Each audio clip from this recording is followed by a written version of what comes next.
CAG के बारे में पढ़ेंगे। उपराष्ट्रपति प्रश्न नंबर 1। उपराष्ट्रपति का निर्वाचन एक निर्वाचक गण द्वारा किया जाता है जिसके सदस्य होते हैं। ऑप्शन ए संसद के दोनों सदनों के केवल निर्वाचित सदस्य, ऑप्शन बी संसद के दोनों सदनों के सभी सदस्य, ऑप्शन सी राज्यसभा के और राज्य विधानसभाओं के केवल निर्वाचित, ऑप्शन डी राज्य विधानसभाओं के केवल निर्वाचित सदस्य। ऑप्शन बी सही है, संसद के दोनों सदनों के सभी सदस्य। संविधान के अनुच्छेद 66 क्लॉज 1 के तहत उपराष्ट्रपति का निर्वाचन संसद के दोनों सदनों के सदस्यों से मिलकर बनने वाले निर्वाचक गण के सदस्यों द्वारा आनुपातिक प्रतिनिधित्व पद्धति के अनुसार एकल संक्रमणीय मत द्वारा होता है। क्वेश्चन नंबर 2, भारत के उपराष्ट्रपति निर्वाचित होते हैं। पहला ऑप्शन ए जनता द्वारा, ऑप्शन बी निर्वाचक मंडल द्वारा जो राष्ट्रपति को निर्वाचित करता है, ऑप्शन सी संसद के दोनों सदनों के सदस्यों द्वारा, ऑप्शन डी राज्य के विधानमंडलों द्वारा। ऑप्शन सी सही है, संसद के दोनों सदनों के सदस्यों द्वारा। क्वेश्चन नंबर 3, भारत के उपराष्ट्रपति का चुनाव किस तरह होता है। ऑप्शन ए राष्ट्रीय स्तर पर सीधे चुनाव से, दूसरा राष्ट्रपति द्वारा मनोनयन से, तीसरा लोकसभा के सांसद और विधानसभा के विधायकों से सीधे चुनाव द्वारा, ऑप्शन डी लोकसभा और राज्यसभा के सांसदों द्वारा सीधे चुनाव से। ऑप्शन डी सही है, लोकसभा और राज्यसभा के सदस्यों द्वारा सीधे चुनाव से। क्वेश्चन नंबर 4 कथन कारण का है।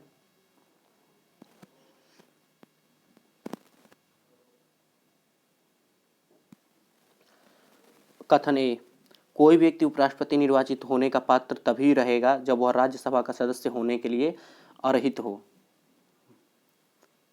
मतलब योग्य हो। कारण आर उपराष्ट्रपति राज्यसभा का पदेन सभापति होता है। ऑप्शन ए दोनों ए और आर सत्य है तथा आर ए का एक मान्य स्पष्टीकरण है। बी दोनों ए और आर दोनों सत्य है परंतु आर ए का मान्य स्पष्टीकरण नहीं है। ऑप्शन सी ए सही है परंतु आर गलत है। ऑप्शन डी ए गलत है परंतु आर सही है। इसमें ऑप्शन ए सही है, ए और आर दोनों सत्य है, आर ए की सही स्पष्टीकरण करता है। कथन की कारण द्वारा पुष्टि होती है क्योंकि अनुच्छेद 66 क्लॉज 3 गौ के अनुसार उपराष्ट्रपति बनने के लिए राज्यसभा का सदस्य निर्वाचित होने की अर्हता होनी चाहिए, जबकि अनुच्छेद 89 क्लॉज 1 एवं अनुच्छेद 64 के अनुसार उपराष्ट्रपति राज्यसभा का पदेन सभापति होता है। क्वेश्चन नंबर 5 उपराष्ट्रपति से संबंधित निम्न कथनों में से कौन सा सही नहीं है।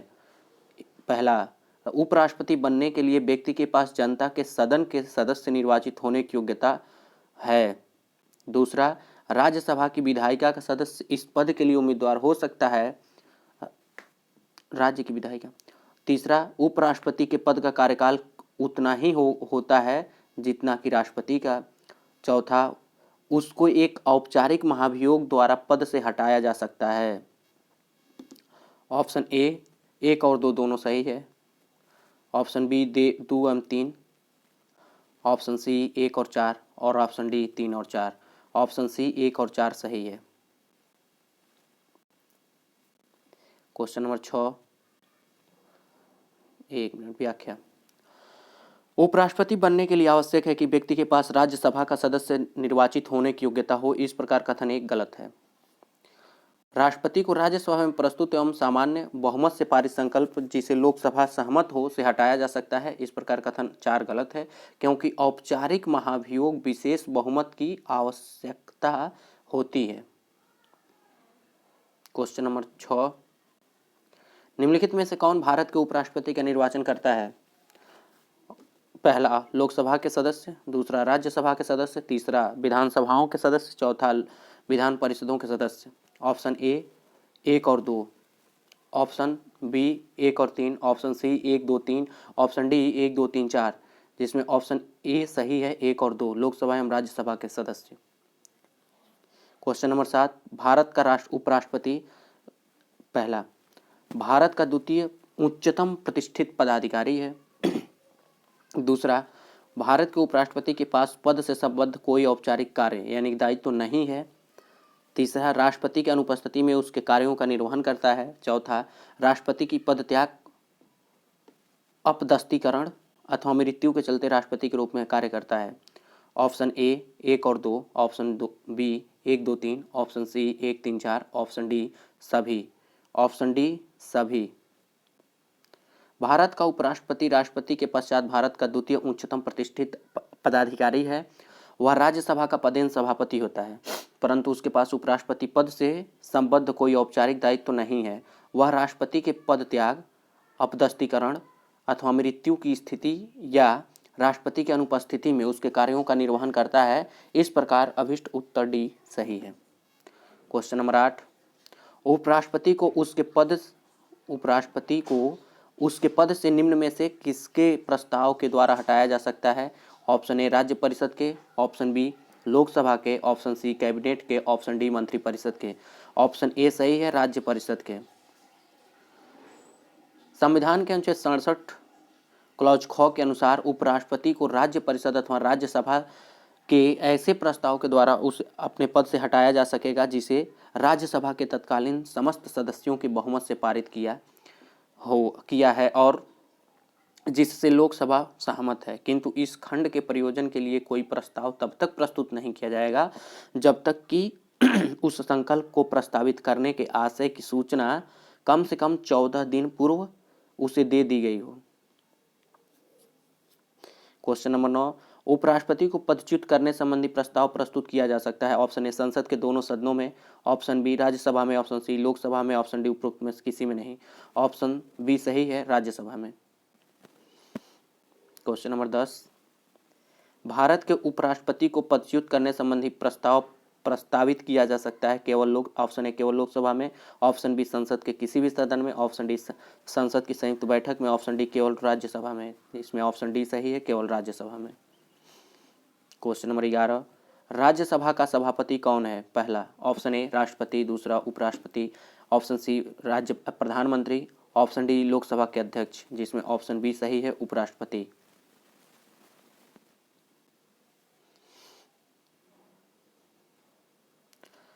भारतीय संविधान के अनुच्छेद 64 के अनुसार उपराष्ट्रपति राज्यसभा का पदेन सभापति होता है और अन्य कोई लाभ का पद धारण नहीं करता है। क्वेश्चन नंबर 12, निम्न में से किस एक की अध्यक्षता ऐसे के द्वारा होती है जो उसका सदस्य नहीं होता है? Option A Lok Sabha, option B Vidhan Sabha, option C Rajya Sabha, option D मंत्रिपरिषद, जिसमें ऑप्शन सी सही है, राज्यसभा। राज्यसभा की अध्यक्षता उपराष्ट्रपति द्वारा की जाती है, परंतु वह राज्यसभा का सदस्य नहीं होता है। क्वेश्चन नंबर 13, नीचे 4 युग्म दिए गए हैं, जिनमें से वह सही युग्म बताइए जिसके दोनों महानुभाव उपराष्ट्रपति बनने से पूर्व राजदूत अथवा उच्चायुक्त के पद पर रहे हैं। ऑप्शन ए राधाकृष्णन और GS Pathak, option B doctor S Radhakrishnan और BB Giri, option C Zakir Hussain और KR Narayan, option D BD Jayanti KR Narayanan. Option B सही है, S राधाकृष्णन और BB गिरी। जाकिर हुसैन जामिया मिलिया कॉलेज के प्रिंसिपल एवं शिक्षा शास्त्री थे। राधाकृष्णन 1949 से 1952 तक USSR में भारत के राजदूत थे। BB गिरी 1947 से 51 तक सिलोन, श्रीलंका जिसे कहते हैं, में भारतीय उच्चायुक्त के पद पर थे। KR नारायणन भी चीन में राजदूत रहे। क्वेश्चन नंबर 14, निम्नलिखित में से किसने भारत के उपराष्ट्रपति का पद संभाला है? पहला मोहम्मद हिदायतुल्लाह, दूसरा फखरुद्दीन अली अहमद, तीसरा नीलम संजीवन रेड्डी और चौथा शंकर दयाल शर्मा। ऑप्शन 1 2 3 4, पहला 1 2 3 4, दूसरा 1 और 4, ऑप्शन सी केवल 2 और 3, ऑप्शन डी 3 और 4, जिसमें ऑप्शन बी सही है, 1 और 4।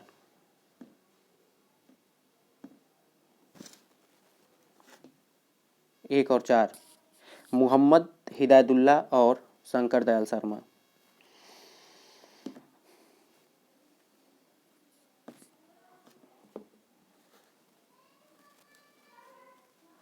मोहम्मद हिदायतुल्लाह 1979 से 84, के मध्य तथा डॉक्टर शंकर दयाल शर्मा 1987 से 92 के मध्य भारत के उपराष्ट्रपति रहे।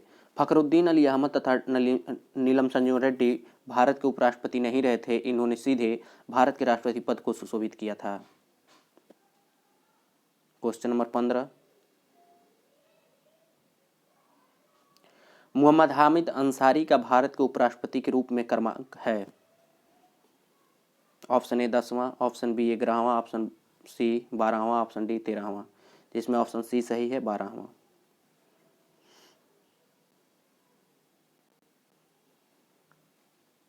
अब केंद्रीय मंत्रिमंडल,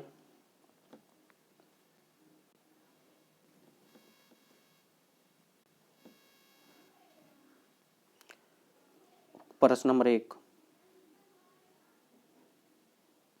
भारत के प्रधानमंत्री के विषय में निम्नलिखित कथनों में से कौन सही है? प्रधानमंत्री मंत्रिपरिषद का नाम मात्र का नेता है। ऑप्शन बी, वह संसद के प्रति उत्तरदायी नहीं है। ऑप्शन सी, वह अपने मंत्रियों में से किसी को बर्खास्त नहीं कर सकता। ऑप्शन डी, प्रधानमंत्री मंत्रिपरिषद का वास्तविक नेता है, जिसमें ऑप्शन डी सही है, प्रधानमंत्री मंत्रिपरिषद का वास्तविक नेता है। भारत के संविधान के अनुच्छेद 74 क्लॉज 1 में स्पष्ट उल्लेख है कि राष्ट्रपति को सहायता और सलाह देने के लिए एक मंत्रिपरिषद होगी, जिसका प्रधान प्रधानमंत्री होगा। वह अनिवार्यतः ऐसे व्यक्ति को प्रधानमंत्री नियुक्त करता है जो उस दल का नेता है जिसका लोकसभा में बहुमत है, या ऐसे व्यक्ति है जो अन्य राजनीतिक दलों का समर्थन प्राप्त करके लोकसभा का विश्वास जीत लेगा। अन्य सभी मंत्री राष्ट्रपति द्वारा प्रधानमंत्री की सलाह पर नियुक्त किए जाते हैं। प्रधानमंत्री व्यवहार में राष्ट्रपति के माध्यम से किसी भी मंत्री को बर्खास्त कर सकता है। व्यवहार में प्रधानमंत्री मंत्रिपरिषद का वास्तविक नेता होता है, इसलिए ऑप्शन डी सही है। भारत का प्रधानमंत्री ... होता है। पहला, निर्वाचित, ऑप्शन बी चयनित, ऑप्शन सी मनोनीत, ऑप्शन डी नियुक्त, ऑप्शन ई इनमें से कोई नहीं। ऑप्शन डी सही है, नियुक्त होता है, राष्ट्रपति उसको नियुक्त करता है। क्वेश्चन नंबर 3, निम्नलिखित में से क्या सत्य नहीं है?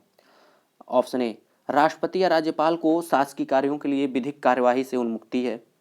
ऑप्शन बी, कोई न्यायालय राज्यपाल को किसी कर्तव्य पालन के लिए विवश नहीं कर सकता। ऑप्शन सी, एक राज्यपाल को व्यक्तिगत कार्यों हेतु सिविल कार्यवाही लाने के लिए 2 मास की लिखित सूचना अवश्य देनी होगी। ऑप्शन डी, मंत्रियों द्वारा राष्ट्रपति या राज्यपाल को दिए गए सलाह को जांचने के लिए न्यायालय अधिकृत है।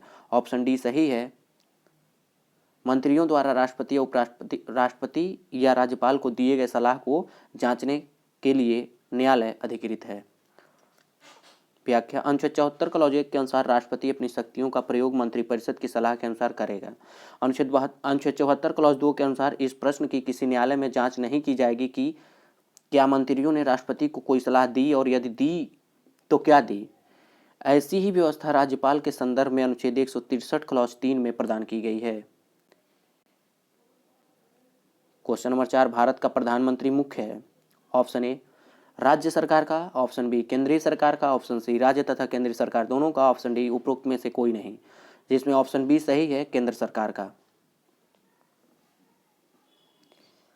व्याख्या, भारतीय संविधान के अनुच्छेद 74 क्लॉज 1 के अनुसार राष्ट्रपति को सहायता और सलाह देने के लिए एक मंत्रिपरिषद होगी जिसका प्रधानमंत्री होगा। इस प्रकार भारत का प्रधानमंत्री केंद्रीय सरकार का प्रमुख होता है। प्रमुखतः यह लोकसभा में बहुमत वाले दल का नेता होता है। क्वेश्चन नंबर 5, भारतीय संविधान के अनुच्छेद 78 में प्रावधान है दायित्वों का। ऑप्शन ए, लोकसभा अध्यक्ष के, ऑप्शन बी, राज्यसभा के सभापति के, ऑप्शन सी, भारत के नियंत्रक एवं महालेखा परीक्षक के, ऑप्शन डी, प्रधानमंत्री के, जिसमें ऑप्शन डी सही है, प्रधानमंत्री के। भारतीय संविधान के अनुच्छेद 78 में प्रधानमंत्री के दायित्वों का प्रावधान है, जिसके तहत प्रधानमंत्री का यह कर्तव्य होगा कि वह संघ के कार्यकलाप के प्रशासन संबंधी और विधान विषयक प्रस्थापनाओं संबंधी मंत्रिपरिषद के सभी विनिश्चय राष्ट्रपति को संसूचित करे। संघ के कार्यकलाप के प्रशासन संबंधी और विधान विषयक प्रस्तावों संबंधी जो जानकारी राष्ट्रपति मांगे वह दे, और किसी विषय को जिस पर किसी मंत्री ने विनिश्चय कर दिया है किंतु मंत्रिपरिषद ने विचार नहीं किया है, राष्ट्रपति द्वारा अपेक्षा किए जाने पर मंत्रिपरिषद के समक्ष विचार के लिए रखे। क्वेश्चन नंबर 6, कैबिनेट का तात्पर्य है ऑप्शन ए शासन के सभी मंत्रीगण, ऑप्शन बी मंत्री कैबिनेट स्तर के मंत्री, ऑप्शन सी अपने सचिवों के साथ कैबिनेट स्तर के मंत्री, और ऑप्शन डी राज्य मंत्रीगण, जिसमें ऑप्शन बी सही है, कैबिनेट स्तर के मंत्री। कैबिनेट या मंत्रिमंडल प्रधानमंत्री सहित कैबिनेट स्तर के मंत्रियों की परिषद होती है, जबकि मंत्रिपरिषद में प्रधानमंत्री एवं कैबिनेट स्तर के मंत्रियों सहित राज्य मंत्री एवं उप मंत्री भी शामिल होते हैं। मंत्रिमंडल का उल्लेख मात्र अनुच्छेद 352 में 44वें संविधान संशोधन के तहत किया गया था, उसके पहले नहीं था। क्वेश्चन नंबर 7, कैबिनेट में सम्मिलित होते हैं ऑप्शन ए मंत्री स्तर के सभी मंत्री, ऑप्शन बी केवल कैबिनेट मंत्री, ऑप्शन सी कैबिनेट मंत्री और राज्य मंत्री, ऑप्शन डी कैबिनेट राज्य और उप मंत्री, जिसमें ऑप्शन बी सही है, केवल कैबिनेट मंत्री। क्वेश्चन नंबर 8, संसदीय शासन में वास्तविक कार्यपालिका शक्ति किसके पास होती है? ऑप्शन ए संसद, ऑप्शन बी प्रधानमंत्री, ऑप्शन सी राष्ट्रपति, ऑप्शन डी नौकरशाही, जिसमें ऑप्शन बी सही है, प्रधानमंत्री के पास। भारतीय संविधान के अनुसार प्रधानमंत्री का पद बहुत महत्वपूर्ण होता है। संसदीय व्यवस्था में राष्ट्रपति केवल नाम मात्र का कार्यकारी प्रमुख होता है तथा वास्तविक कार्यकारी शक्तियां प्रधानमंत्री में निहित होती हैं। प्रधानमंत्री के चयन तथा नियुक्ति के संबंध में संविधान के अनुच्छेद 75 में उल्लेख है। क्वेश्चन नंबर 9, क्वेश्चन नंबर 9, निम्नलिखित प्रश्नों पर विचार कीजिए। पहला, राष्ट्रपति भारत सरकार का कार्य अधिक सुविधापूर्वक किए जाने के लिए और मंत्रियों में उक्त कार्य के आवंटन के लिए नियम बनाएगा। दूसरा, भारत सरकार की समस्त कार्यपालक कार्यवाहियां प्रधानमंत्री के नाम से की हुई कही जाएंगी। उपर्युक्त कथनों में से कौन सा सही है? ऑप्शन ए केवल एक, ऑप्शन बी केवल दो, ऑप्शन सी एक और दो दोनों, ऑप्शन डी न तो एक और न ही दो, जिसमें ऑप्शन ए सही है, केवल एक। भारतीय संविधान के अनुच्छेद 77 क्लॉज 1 के अनुसार भारत सरकार की समस्त कार्यपालक कार्यवाहियां राष्ट्रपति के नाम से की हुई कही जाएंगी। अनुच्छेद 77 क्लॉज 3 के अंतर्गत राष्ट्रपति भारत सरकार का कार्य अधिक सुविधापूर्वक किए जाने के लिए मंत्रियों में उक्त कार्य के आवंटन के लिए नियम बनाएगा। इस प्रकार उपयुक्त कथनों में से केवल एक कथन सत्य है। क्वेश्चन नंबर 10, यदि भारत के प्रधानमंत्री संसद के उच्च सदन के सदस्य हों तो ऑप्शन ए वे अविश्वास प्रस्ताव की स्थिति में अपने पक्ष में वोट नहीं दे सकेंगे, ऑप्शन बी वे निम्न सदन में बजट पर नहीं बोल सकेंगे, ऑप्शन सी वे केवल उच्च सदन में ही वक्तव्य दे सकते हैं, ऑप्शन डी उन्हें प्रधानमंत्री पद की शपथ ग्रहण करने के बाद 6 माह के अंदर निम्न सदन का सदस्य बनना पड़ेगा। ऑप्शन ए सही है, वे अविश्वास प्रस्ताव की स्थिति में अपने पक्ष में वोट नहीं दे सकेंगे। प्रधानमंत्री या मंत्रिपरिषद का कोई भी सदस्य जो किसी भी सदन का सदस्य है वह वहाँ बोल सकता है, मतदान कर सकता है, किंतु जिस सदन का सदस्य नहीं है वहाँ बोल तो सकता है किंतु मतदान में भाग नहीं ले सकता। अविश्वास प्रस्ताव मंत्रिपरिषद में लोकसभा के विश्वास के निर्धारण हेतु लाया जाता है। यदि वह लोकसभा में पारित हो जाए तो मंत्रिपरिषद को त्यागपत्र देना पड़ेगा। क्वेश्चन नंबर 11, भारतीय संविधान के निम्नलिखित प्रावधानों में से कौन सा प्रावधान मंत्रिपरिषद की नियुक्ति तथा पदच्युति को विवेचित करता है? अनुच्छेद 70, ऑप्शन बी अनुच्छेद 72, ऑप्शन सी अनुच्छेद 74 और ऑप्शन डी अनुच्छेद 75। ऑप्शन डी सही है, अनुच्छेद 75। भारतीय संविधान का अनुच्छेद 75 भारत मंत्रिपरिषद की नियुक्ति एवं पदच्युति को विवेचित करता है। अनुच्छेद 75 क्लॉज 1 के अनुसार प्रधानमंत्री की नियुक्ति राष्ट्रपति करेगा और अन्य मंत्रियों की नियुक्ति राष्ट्रपति प्रधानमंत्री की सलाह पर करेगा। अनुच्छेद 75 क्लॉज 2 के अनुसार ये सभी राष्ट्रपति के प्रसाद पर्यंत पद धारण करेंगे। क्वेश्चन नंबर 12, आमतौर पर भारत के प्रधानमंत्री होते हैं। ऑप्शन ए संसद का सदस्य नहीं, ऑप्शन बी लोकसभा का सदस्य, ऑप्शन डी राज्यसभा का सदस्य, ऑप्शन सी राज्यसभा का सदस्य, ऑप्शन डी दोनों सदनों के सदस्य। ऑप्शन बी सही है, लोकसभा का सदस्य।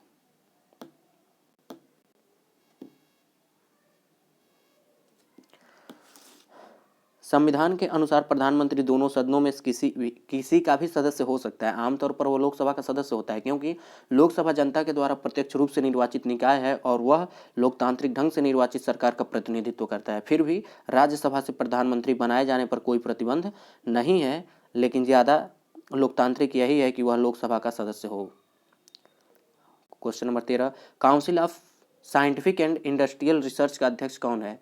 ऑप्शन ए भारत का राष्ट्रपति, ऑप्शन बी भारत का उपराष्ट्रपति, ऑप्शन सी भारत के प्रधानमंत्री, option D union minister of science and technology, जिसमें ऑप्शन सी सही है, भारत के प्रधानमंत्री।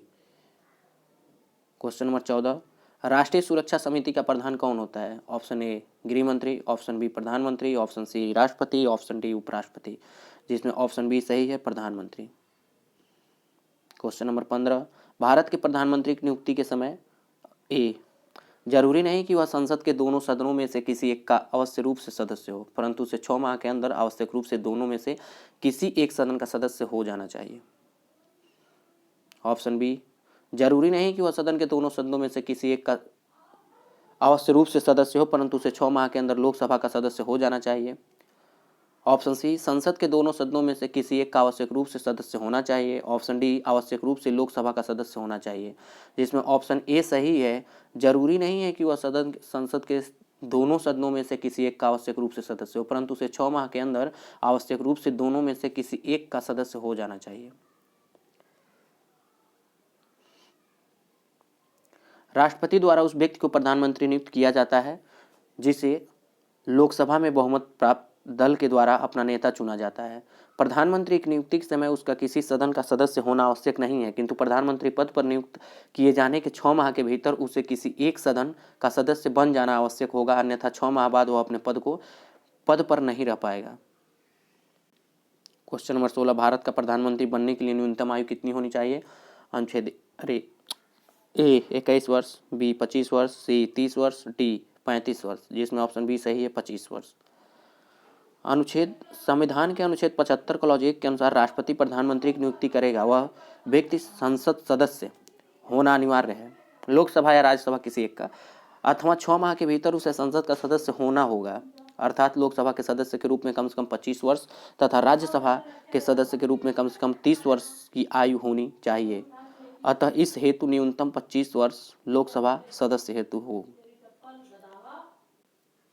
क्वेश्चन नंबर 17, उप प्रधानमंत्री पद का सृजन ऑप्शन ए मूल संविधान के अंतर्गत हुआ था, ऑप्शन बी संविधान के प्रावधानों से हटकर हुआ, ऑप्शन सी 44वें संशोधन के द्वारा हुआ और ऑप्शन डी 50वें संविधान संशोधन के द्वारा हुआ। ऑप्शन बी सही है, संविधान के प्रावधानों से हटकर हुआ है। उप प्रधानमंत्री पद का उल्लेख संविधान में नहीं है तथा राजनीतिक बाध्यताओं के कारण संविधान के प्रावधानों से हटकर इस पद का सृजन किया जाता है, जो पूर्णतः गैर संवैधानिक पद है।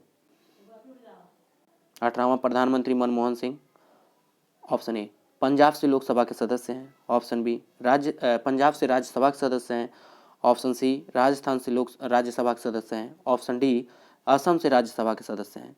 ऑप्शन डी सही है, उस समय मनमोहन सिंह असम से राज्यसभा के सदस्य थे, जो कि पंजाब से थे वो। क्वेश्चन नंबर 19, प्रधानमंत्री को ऑप्शन ए लोकसभा के द्वारा चुना जाता है, ऑप्शन बी संसद के द्वारा चुना जाता है, ऑप्शन सी राष्ट्रपति के द्वारा नियुक्त किया जाता है, ऑप्शन डी लोकसभा में बहुमत प्राप्त पार्टी द्वारा नामित किया जाता है, जिसमें ऑप्शन सी सही है, राष्ट्रपति के द्वारा नियुक्त किया जाता है। संविधान के अनुच्छेद 75 क्लॉज 1 के तहत प्रधानमंत्री को राष्ट्रपति के द्वारा नियुक्त किया जाता है। सामान्यतः राष्ट्रपति द्वारा बहुमत प्राप्त पार्टी द्वारा नामित व्यक्ति को प्रधानमंत्री नियुक्त किया जाता है, तथापि लोकसभा में किसी भी दल को पूर्ण बहुमत न होने पर यह पूरी तरह से राष्ट्रपति पर निर्भर करता है कि वह किसे प्रधानमंत्री नियुक्त करे।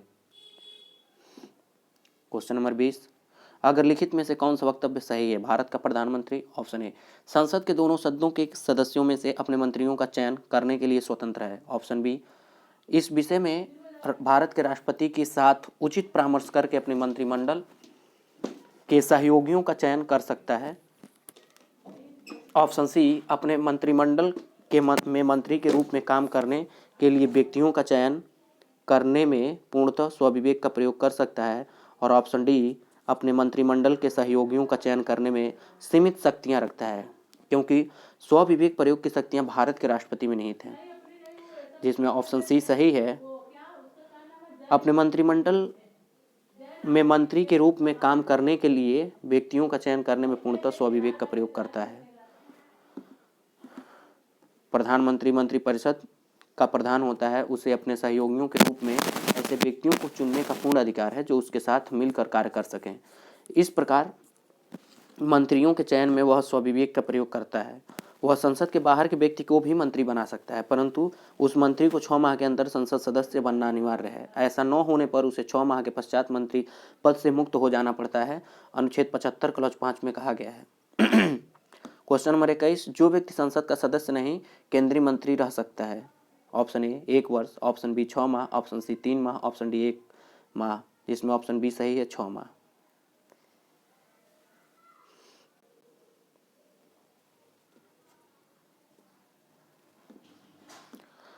क्वेश्चन नंबर 22, भारत के वह मंत्री जो संसद के सदनों में से किसी सदन का भी सदस्य नहीं है उसे मंत्री के पद से मुक्त हो जाना पड़ता है। ऑप्शन ए 6 माह बाद, ऑप्शन बी 1 वर्ष बाद, ऑप्शन सी 2 वर्ष बाद, ऑप्शन डी 3 वर्ष बाद। ऑप्शन ए सही है 6 माह बाद। क्वेश्चन नंबर 23, भारत की संसद के संबंध में निम्नलिखित में से कौन सा कथन सही नहीं है? ऑप्शन ए, संविधान में एक संसदीय प्रणाली की सरकार का प्रावधान है। ऑप्शन बी, संसद का सर्वप्रमुख कार्य है मंत्रिमंडल का प्रावधान करना। ऑप्शन सी, मंत्रिमंडल की सदस्यता निम्न सदन तक सीमित है। ऑप्शन डी, मंत्रिमंडल को लोकप्रिय सदन में बहुमत का विश्वास प्राप्त रहना चाहिए।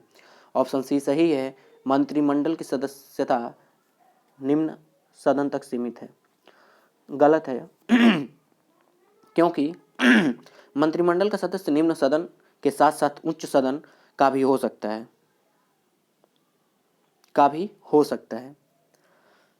यहाँ तक कि संसद के दोनों सदनों के बाहर का व्यक्ति भी मंत्रिमंडल का सदस्य हो सकता है, परंतु उसे 6 माह के भीतर संसद के किसी सदन का सदस्य बनना पड़ेगा। क्वेश्चन नंबर 24, मंत्रिपरिषद सामूहिक रूप से उत्तरदायी होती है। पहला, लोकसभा के प्रति, दूसरा एक संवैधानिक बाध्यता के अंतर्गत, तीसरा अनुच्छेद 75 क्लॉज 3 के अनुसार, और चौथा अनुच्छेद 74 क्लॉज 3 के अनुसार।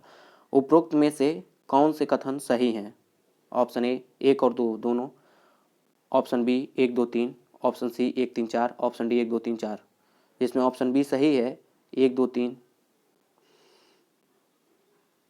संविधान के अनुच्छेद 75 क्लॉज 3 के अनुसार मंत्रिपरिषद सामूहिक रूप से लोकसभा के प्रति उत्तरदायी होती है। यह एक संवैधानिक बाध्यता है। अनुच्छेद 74 क्लॉज 3 संविधान में नहीं है। क्वेश्चन नंबर 25, मंत्रिपरिषद उत्तरदायी होती है। ऑप्शन ए राष्ट्रपति के प्रति, ऑप्शन बी प्रधानमंत्री के प्रति, ऑप्शन सी अध्यक्ष मतलब लोकसभा के स्पीकर के प्रति, और ऑप्शन डी संसद के प्रति। इसमें कोई भी ऑप्शन सही नहीं, क्योंकि मंत्रिपरिषद लोकसभा के प्रति उत्तरदायी होती है।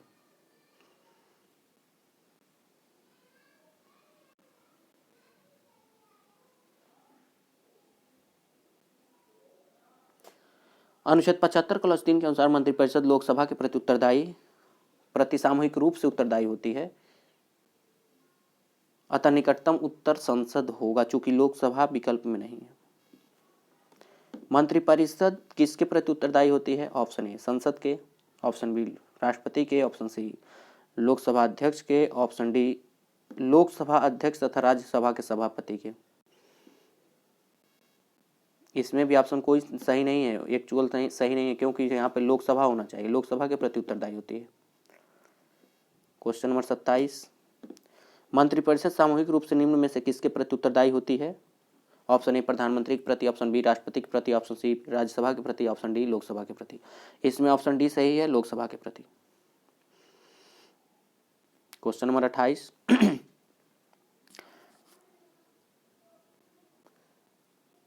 केंद्रीय मंत्रिपरिषद के त्यागपत्र देने के उपरांत निम्नलिखित में से कौन सा सही स्थिति नहीं है? ऑप्शन ए राष्ट्रपति शासन लागू हो जाएगा, ऑप्शन बी राष्ट्रपति वैकल्पिक व्यवस्था बनने तक उन्हें बने रहने के लिए कहेंगे, ऑप्शन सी वैकल्पिक व्यवस्था से अभिप्राय है कि यथासंभव शीघ्र नई सरकार के गठन हेतु आम चुनाव कराया जाए, और ऑप्शन डी अपदस्थ मंत्रिपरिषद अपने पद पर नई सरकार बनने तक अपने पदभार का निर्वहन करेगी। ऑप्शन ए सही है, राष्ट्रपति शासन लागू हो जाएगा, क्योंकि पूछा है कौन सी स्थिति सही नहीं है।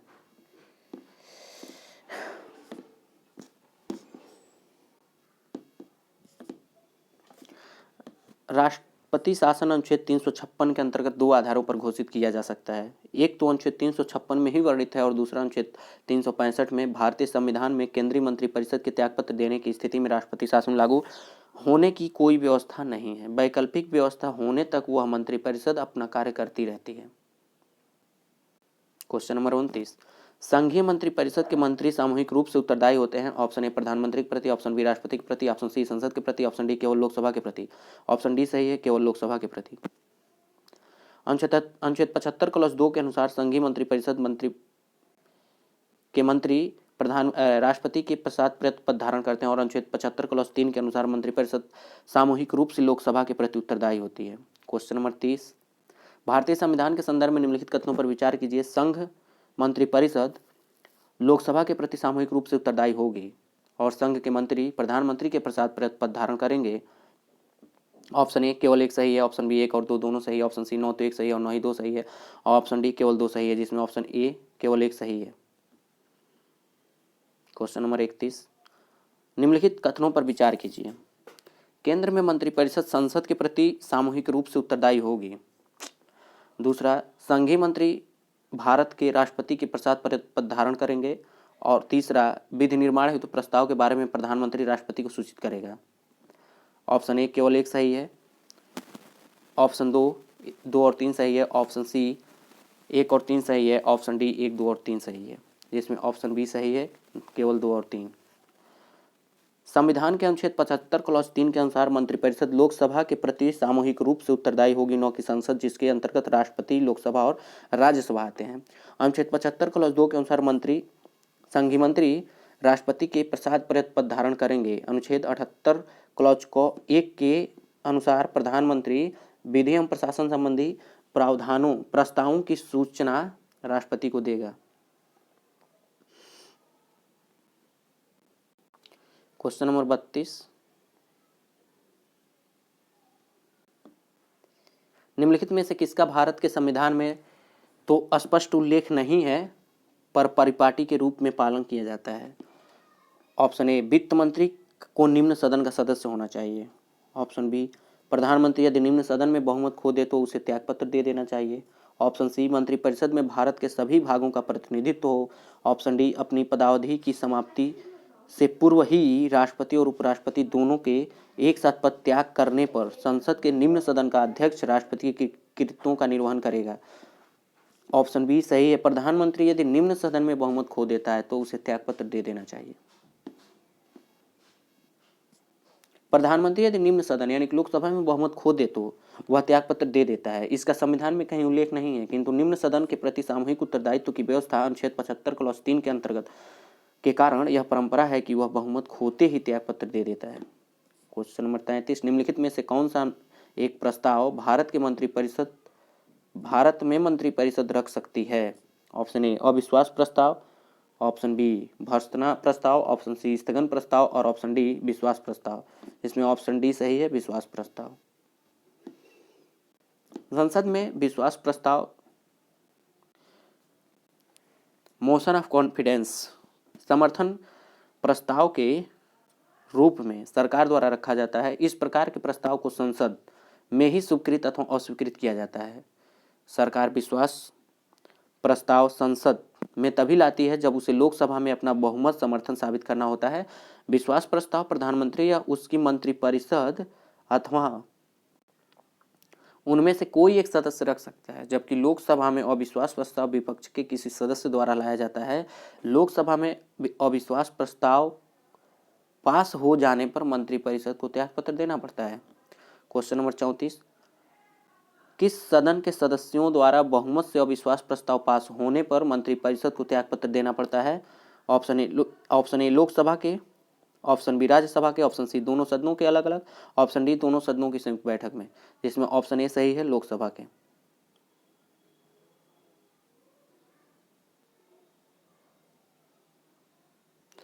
क्वेश्चन नंबर 35, अपना त्यागपत्र देने के बाद भारत में एक मंत्री को अपने त्यागपत्र के विषय में लोकसभा के व्यक्तिगत वक्तव्य देने के लिए किसकी अनुमति की आवश्यकता होती है।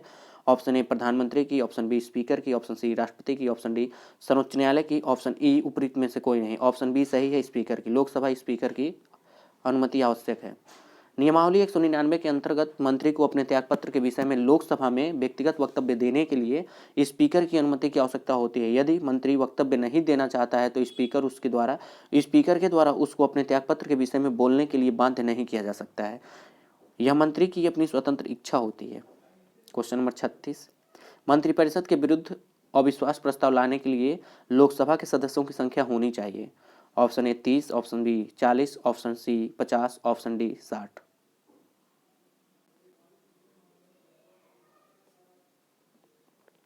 ऑप्शन डी 60, जिसमें ऑप्शन सी सही है 50। लोकसभा की प्रक्रिया एवं संचालन संबंधी नियमों के तहत मंत्रिपरिषद के विरुद्ध अविश्वास प्रस्ताव लाने के लिए लोकसभा के कम से कम 50 सदस्यों का समर्थन आवश्यक है। क्वेश्चन नंबर 37, लोकसभा में मंत्रिपरिषद के विरुद्ध अविश्वास प्रस्ताव लाने हेतु न्यूनतम सदस्य संख्या होनी चाहिए। Option A 20, option B 30, option C 40, option D 50, जिसमें ऑप्शन डी सही है 50। क्वेश्चन नंबर 38, भारत में अविश्वास प्रस्ताव के विषय में निम्नलिखित कथनों पर विचार कीजिए। भारत के संविधान में किसी अविश्वास प्रस्ताव का उल्लेख नहीं है। दूसरा, अविश्वास प्रस्ताव केवल लोकसभा में ही पुनः स्थापित किया जा सकता है। उपयुक्त कथनों में से कौन सा सही है? ऑप्शन ए केवल 1, ऑप्शन बी केवल 2, ऑप्शन सी 1, 2, 3, अरे 1 और 2, और ऑप्शन डी न तो 1 और न ही 2। ऑप्शन सी सही, 1 और 2 दोनों सही है।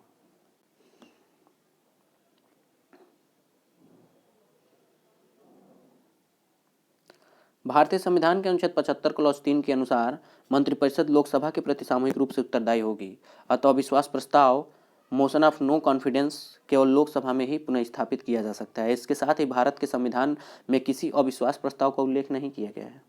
अनुच्छेद 118 क्लॉज 1 के अनुसार संसद का प्रत्येक सदन अपनी प्रक्रिया और अपने कार्य संचालन के विनियमन के लिए नियम बना सकेगा।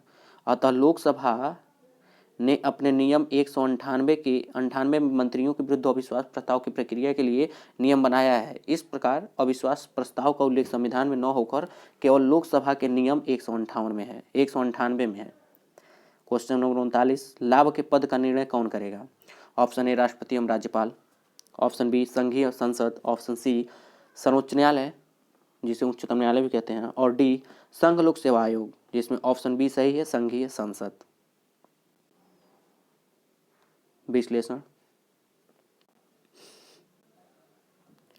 कोई पद संसद अथवा विधानमंडलों में सदस्यता की निर्भरता हेतु लाभ का पद है अथवा नहीं, इसका निर्णय अनुच्छेद 102 क्लॉज 1 के उपखंड क के अंतर्गत केंद्र में संसद तथा अनुच्छेद 191 क्लॉज 1 सब क्लॉज क के अंतर्गत मतलब ए के अंतर्गत राज्यों में राज्य विधानमंडल करेंगे।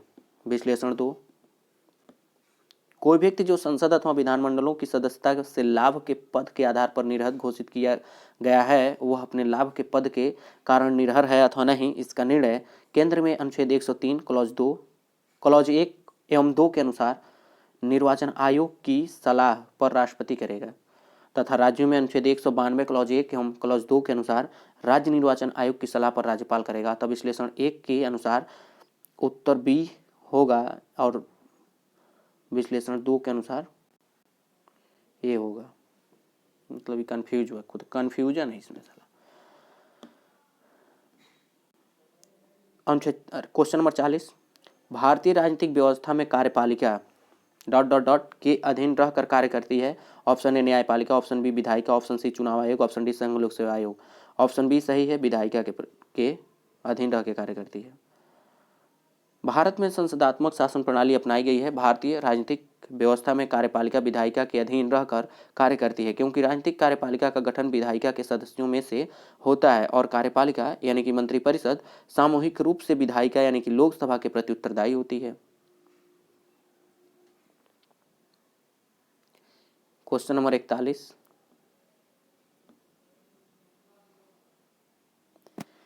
प्रदेश का कौन सा नेता नेहरू की कैबिनेट में गृह मंत्री तथा बाद में रक्षा मंत्री बना? Option A Prakash Chandra Sethi, option B Ravishankar Shukla, option C Kailash Nath Katju, option D Dwarkanath Mishra, जिसमें ऑप्शन सी सही है कैलाश नाथ काटजू। यह मध्य प्रदेश का स्पेशल का क्वेश्चन था। कैलाश नाथ काटजू नेहरू की कैबिनेट में 1951 में विधि मंत्री के रूप में शामिल हुए थे तथा इसी वर्ष वे देश के तीसरे गृह मंत्री बने। 1955 में उन्हें रक्षा मंत्री का पदभार सौंपा गया था। वे 1957 से 62 के दौरान मध्य प्रदेश के मुख्यमंत्री भी रहे थे। क्वेश्चन नंबर 42, स्वतंत्र भारत के प्रथम वित्त मंत्री थे। Option A Shri Gulzarilal Nanda, option B John Mathai, option C Krishnamachari, option D Shrimati Sarojini Naidu, जिसमें ऑप्शन ही नहीं दिया है, जितने ऑप्शन दिए वो सब गलत है। स्वतंत्र भारत के प्रथम वित्त मंत्री आर.के. षणमुखम चेट्टी थे। उन्होंने स्वतंत्र भारत का पहला केंद्रीय बजट 26 नवंबर 1947 को प्रस्तुत किया था। 1949 में उनके स्थान पर जॉन मथाई को वित्त मंत्री नियुक्त किया गया था। क्वेश्चन नंबर 43, भारत में स्वतंत्रता के पश्चात प्रथम मंत्रिमंडल का कानून मंत्री कौन था? Option A K M Munshi, option B S P Mukherjee, option C Baldev Singh, option D B R Ambedkar, जिसमें ऑप्शन डी सही है, बी आर अम्बेडकर। स्वतंत्रता के पश्चात बी आर अम्बेडकर विधि यानी कि कानून मंत्री थे, जबकि अंतरिम सरकार 1946 में कानून मंत्री जोगेंद्र नाथ मंडल थे। क्वेश्चन नंबर 44, निम्नलिखित में से कौन सा शब्द या शब्दावली भारत के संविधान में उल्लिखित नहीं है? वार्षिक वित्तीय विवरण, ऑप्शन बी विनियोग विधेयक, option C budget, option D Bharat की संचित निधि, जिसमें ऑप्शन सी सही है, बजट। बजट का उल्लेख नहीं है भारतीय संविधान में। संविधान में बजट शब्द का उल्लेख कहीं नहीं है, जबकि अनुच्छेद 112 के अंतर्गत वार्षिक वित्तीय विवरण शब्द का उल्लेख मिलता है, किया गया है।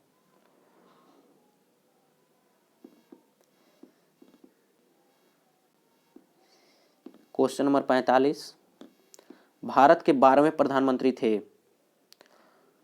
Option A Chandrashekhar, option B Deve Gowda, option C I K Gujral और ऑप्शन डी अटल बिहारी वाजपेयी, जिसमें ऑप्शन बी सही है, देवगौड़ा, एच डी देवगौड़ा। भारत के व्यक्ति अनुसार 12वें प्रधानमंत्री कार्यवाहक प्रधानमंत्री गुलजारीलाल नंदा को शामिल करके एच डी देवगौड़े थे, परंतु 1 जून 1996 से 21 अप्रैल 1997 तक इस पद पर रहे। इस संदर्भ में वर्तमान प्रधानमंत्री श्री नरेंद्र मोदी 15वें प्रधानमंत्री हैं। 46वां क्वेश्चन, प्रधानमंत्रियों को उनके कार्यकाल के साथ सुमेलित कीजिए।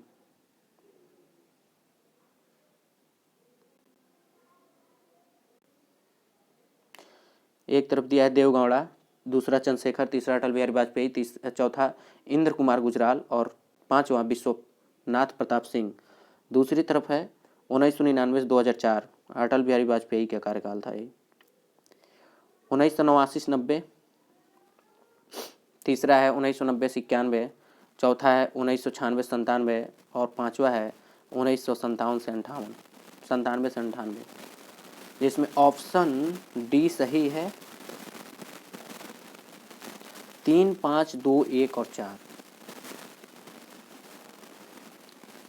एच डी देवगौड़ा 1 जून 1996 से 21 अप्रैल 1997 तक, चंद्रशेखर 10 नवंबर 1990 से 21 जून 1991 तक, अटल बिहारी वाजपेयी 19 मार्च 1998 से 22 मई 2004 तक और चौथा इंद्र कुमार गुजराल 21 अप्रैल 1997 से 19 मार्च 1998 तक और पांचवा विश्वनाथ प्रताप सिंह 2 दिसंबर 1989 से 10 दिसंबर 1990 तक। उल्लेखनीय है कि अटल बिहारी वाजपेयी का प्रधानमंत्री पद पर कार्यकाल इस प्रकार है: 16 मई 1996 से 1 जून 1996 तक, 19 मार्च 1998 से 26 अप्रैल 1999 तक तथा 13 अक्टूबर 1999 से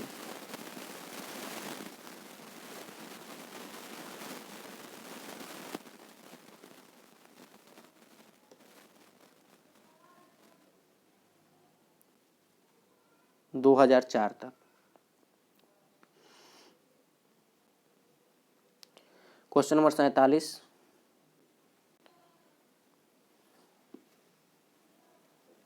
निम्नलिखित में से कौन से एक अधिक बार प्रधानमंत्री नियुक्त हुए? पहला जवाहरलाल नेहरू, दूसरा इंदिरा गांधी, तीसरा गुलजारीलाल नंदा, चौथा अटल बिहारी वाजपेयी। ऑप्शन ए 1 और 2, ऑप्शन बी 1, 3, ऑप्शन सी 1, 2, 4 और ऑप्शन डी उपयुक्त सभी। क्वेश्चन नंबर 48, निम्नलिखित में से किन्होंने अपने राजनीतिक जीवन में भारत के प्रधानमंत्री का पद एक बार से अधिक समयांतर के बाद सुशोभित किया? पहला जवाहरलाल नेहरू, दूसरा लाल बहादुर शास्त्री, तीसरा गुलजारीलाल नंदा, चौथा इंदिरा गांधी और पांचवा अटल बिहारी वाजपेयी।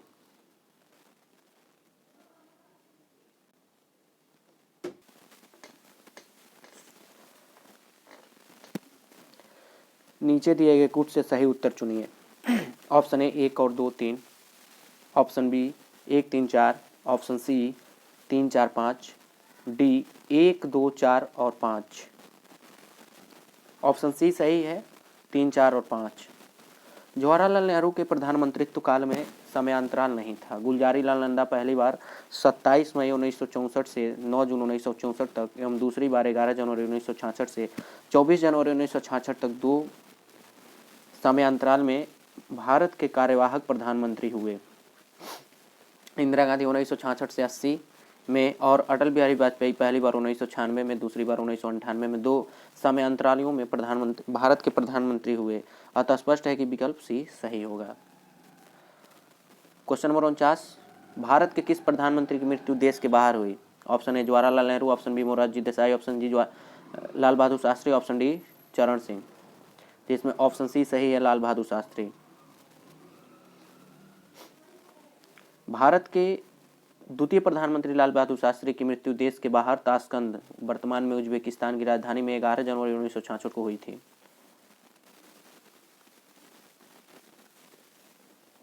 क्वेश्चन नंबर 50, निम्नलिखित में से कौन भारत के प्रधानमंत्री बनने से पूर्व किसी भी राज्य के मुख्यमंत्री नहीं रहे थे? H D. Deve Gowda, option B Narasimha Rao, option C Chandrashekhar, option D Morarji Desai. Option C सही है, चंद्रशेखर। चंद्रशेखर प्रधानमंत्री बनने से पूर्व किसी भी राज्य के मुख्यमंत्री नहीं थे, जबकि एच.डी. देवगौड़ा कर्नाटक के, पी.वी. नरसिम्हा राव आंध्र प्रदेश के, मोरारजी देसाई महाराष्ट्र के मुख्यमंत्री थे, चरण सिंह उत्तर प्रदेश के मुख्यमंत्री थे।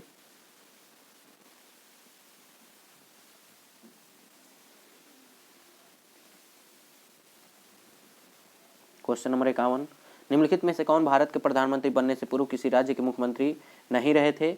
Option A Morarji Desai, option B Charan Singh, option C P V. Narasimha Rao और option D Chandrashekhar. Option D सही है, चंद्रशेखर। रिपीटेड क्वेश्चन है। क्वेश्चन नंबर 52, निम्नलिखित में से कौन अपने प्रधानमंत्रित्व काल में लोकसभा के सदस्य थे? Option A H D. Deve Gowda, option B I K. Gujral, option C Chandrashekhar, option D Manmohan Singh. Option C सही है, चंद्रशेखर। एच.डी. देवगौड़ा, आई.के. गुजराल एवं डॉक्टर मनमोहन सिंह अपने प्रधानमंत्रित्व काल में लोकसभा सदस्य नहीं थे, जबकि चंद्रशेखर 10 नवंबर 1990 से 21 जून 1991 के मध्य भारत के प्रधानमंत्री थे और इस दौरान बलिया लोकसभा निर्वाचन क्षेत्र से सांसद भी थे। क्वेश्चन नंबर 53, भारत के प्रधानमंत्रियों में से कौन अपने कार्यकाल में संसद में कभी भी उपस्थित नहीं हुआ? पहला option A Atal Bihari Vajpayee, option B VP Singh, option C Chandrashekhar, option D Chaudhary Charan Singh. Option D सही है, चौधरी चरण सिंह, क्योंकि यह ऐसे समय में थे जब कोई सत्र ही नहीं हुआ। चौधरी चरण सिंह 28 जुलाई 1979 से 14 जनवरी 1980 तक भारत के प्रधानमंत्री रहे थे। उनके पूरे कार्यकाल के दौरान लोकसभा की बैठक ही नहीं हुई। लोकसभा की निर्धारित बैठक से एक दिन पूर्व ही कांग्रेस द्वारा समर्थन वापसी के कारण चौधरी चरण सिंह को प्रधानमंत्री से इस्तीफा देना पड़ा। अन्य तीनों प्रधानमंत्री अपने कार्यकाल में संसद में उपस्थित हुए थे। क्वेश्चन नंबर 54, संविधान में मंत्रिमंडल शब्द का एक बार प्रयोग हुआ है, वह है? ऑप्शन ए अनुच्छेद 352, ऑप्शन बी अनुच्छेद 74 में, ऑप्शन सी अनुच्छेद 356 में, ऑप्शन डी अनुच्छेद 76 में। ऑप्शन ए सही है, अनुच्छेद 352 में। संविधान में मंत्रिमंडल शब्द का प्रयोग केवल एक बार अनुच्छेद 352 के खंड 3 में किया गया है। इसके अनुसार राष्ट्रपति आपातकाल की घोषणा तभी कर सकेगा जब संघ का मंत्रिमंडल उसे लिखित रूप में ऐसा संसूचित करे। निम्नलिखित में से कौन भारत के केंद्रीय मंत्री रहे हैं? Option A BP Singh, option पहला बीपी सिंह, दूसरा आर वेंकटरमण, तीसरा वाई.बी. चौहान और चौथा Pranab Mukherjee. Option A 1 2 3, option B केवल 1 3 4, ऑप्शन सी केवल 1 2 3, ऑप्शन डी 1 2 3 4, जिसमें ऑप्शन डी सही है, 1 2 3 4। क्वेश्चन नंबर 56, उदारीकरण, निजीकरण और भूमंडलीकरण की नई आर्थिक नीति घोषित की गई प्रधानमंत्री कौन थे? पहला राजीव गांधी, दूसरा Vishwanath Pratap Singh, option C Narasimha Rao, option D Atal Bihari Vajpayee. Option C सही है, नरसिम्हा राव। 24 जुलाई 1991 को तत्कालीन प्रधानमंत्री नरसिम्हा राव ने नई औद्योगिक नीति की घोषणा की। इसके द्वारा किए गए आर्थिक सुधारों में उदारीकरण, निजीकरण, भूमंडलीकरण तथा बाजारीकरण की नीति अपनाई गई, जिसे एलपीजी मॉडल कहते हैं। लिबरलाइजेशन, प्राइवेटाइजेशन और globalisation. Question number 57, Manmohan Singh के संबंध में निम्न में से कौन सा कथन सही नहीं है? भारत के पूर्व वित्त मंत्री भी। ऑप्शन बी भारतीय रिजर्व बैंक के पूर्व गवर्नर। ऑप्शन सी वित्त आयोग के पूर्व अध्यक्ष। और ऑप्शन डी अंतर्राष्ट्रीय मुद्रा कोष में भारत के पूर्व प्रतिनिधि, जिसमें ऑप्शन सी सही है, वित्त आयोग के पूर्व अध्यक्ष ही नहीं थे, बस बाकी तीनों थे। प्रधानमंत्री डॉक्टर मनमोहन सिंह भारत के वित्त मंत्री, योजना आयोग के उपाध्यक्ष, रिजर्व बैंक के पूर्व गवर्नर एवं अंतर्राष्ट्रीय मुद्रा कोष में भारत के पूर्व प्रतिनिधि रह चुके हैं, परंतु वे वित्त आयोग के अध्यक्ष कभी नहीं रहे। क्वेश्चन नंबर 58, निम्न वाक्यों पर का अध्ययन कीजिए। कथन, मंत्री नीति बनाते हैं और लोक सेवक उसका क्रियान्वयन करते हैं। कारण 2, संसदीय प्रणाली में मंत्रियों का उत्तरदायित्व का सिद्धांत कार्य करता है। कथन और कारण दोनों सही है, ऑप्शन ए। और कथन कारण का सही स्पष्टीकरण है, ऑप्शन बी। कथन और कारण दोनों सही है और कथन कारण का सही स्पष्टीकरण नहीं है, ऑप्शन सी। कथन सही है पर कारण गलत है, ऑप्शन डी। कथन गलत है पर कारण सही है। ऑप्शन बी सही है, कथन और कारण दोनों सही है, लेकिन कथन कारण का सही स्पष्टीकरण नहीं है। मंत्रियों के उत्तरदायित्व के कारण अधिकारी अनामता के सिद्धांत से संरक्षित रहते हैं और अधिकारियों के द्वारा किए गए कार्यान्वयन की जिम्मेदारी अंतिम रूप से मंत्री की होती है। क्वेश्चन नंबर 59, भारत संघ में मंत्रिपरिषद संयुक्त रूप से लोकसभा के और राज्यसभा दोनों के प्रति उत्तरदायी है। कारण, लोकसभा और राज्यसभा दोनों के सदस्य संघीय सरकार में मंत्री बनने के लिए पात्रता रखते हैं। ऑप्शन ए, कथन और कारण दोनों सही है, कथन कारण का सही स्पष्टीकरण है। ऑप्शन बी, कथन और कारण दोनों सही है किंतु कथन कारण का सही स्पष्टीकरण नहीं है। सी, कथन सही है पर कारण गलत है। ऑप्शन डी, कथन गलत है पर कारण सही है। ऑप्शन डी सही है, कथन गलत है पर कारण सही है। संविधान के अनुच्छेद 75(3) के अनुसार संघीय मंत्रिपरिषद संयुक्त रूप से संसद के निम्न सदन यानी लोकसभा के प्रति उत्तरदायी होती है, न कि राज्यसभा के प्रति। भारतीय संविधान के अनुसार मंत्रियों की नियुक्ति प्रधानमंत्री की सिफारिश पर राष्ट्रपति द्वारा की जाती है। मंत्री पद धारण करने के लिए संसद के किसी भी सदन का सदस्य होना आवश्यक है। यदि ऐसा नहीं है तो उसे अनुच्छेद 75 क्लॉज 5 के अनुसार 6 माह के भीतर किसी सदन की सदस्यता प्राप्त करनी होगी। क्वेश्चन नंबर 60, कथन कारण का ही है। किसी व्यक्ति को उप प्रधानमंत्री कहना केवल राजनीतिक निर्णय है, कारण वह उसे प्रधानमंत्री का कोई अधिकार प्रदान नहीं करता है। ऑप्शन ए और आर दोनों सही है, आर ए की सही व्याख्या है। ऑप्शन बी, ए और आर दोनों सही है, आर ए की सही व्याख्या नहीं है। ऑप्शन सी, ए सही है परंतु आर गलत है। ऑप्शन डी, ए गलत है परंतु आर सही है। ऑप्शन बी सही है, इसमें ए और आर दोनों सही है, आर ए की सही व्याख्या नहीं है। भारतीय संविधान के किसी अनुच्छेद में उप प्रधानमंत्री के पद एवं उत्तरदायित्वों का निर्वहन का उल्लेख नहीं है। भारतीय प्रधानमंत्री के परामर्शानुसार राष्ट्रपति महोदय मंत्रिमंडल के किसी सदस्य को उप प्रधानमंत्री नियुक्त कर सकते हैं। उप प्रधानमंत्री के उत्तरदायित्वों का निर्धारण प्रधानमंत्री का विशेषाधिकार है। इस प्रकार कथन एवं कारण दोनों सही है, परंतु कारण कथन की सही व्याख्या नहीं है। क्वेश्चन नंबर 61, निम्न कथनों पर विचार कीजिए। पहला, भारतीय संघ की कार्यपालिका शक्ति प्रधानमंत्री में निहित है। दूसरा, प्रधानमंत्री सिविल सेवा बोर्ड का पदाध्यक्ष होता है। ऑप्शन ए केवल 1, ऑप्शन बी केवल 2, ऑप्शन सी 1 और 2 दोनों सही। ऑप्शन डी न तो 1 और न ही 2, जिसमें ऑप्शन डी सही है, न ही 1 और न ही 2। क्योंकि अनुच्छेद 53 क्लॉज 1 के अनुसार संघ की कार्यपालिका शक्ति राष्ट्रपति में निहित होगी और वह इसका प्रयोग इस संविधान के अनुसार स्वयं या अपने अधीनस्थ अधिकारियों के द्वारा करेगा। कैबिनेट सचिवालय प्रधानमंत्री के प्रत्यक्ष प्रभार के तहत होता है।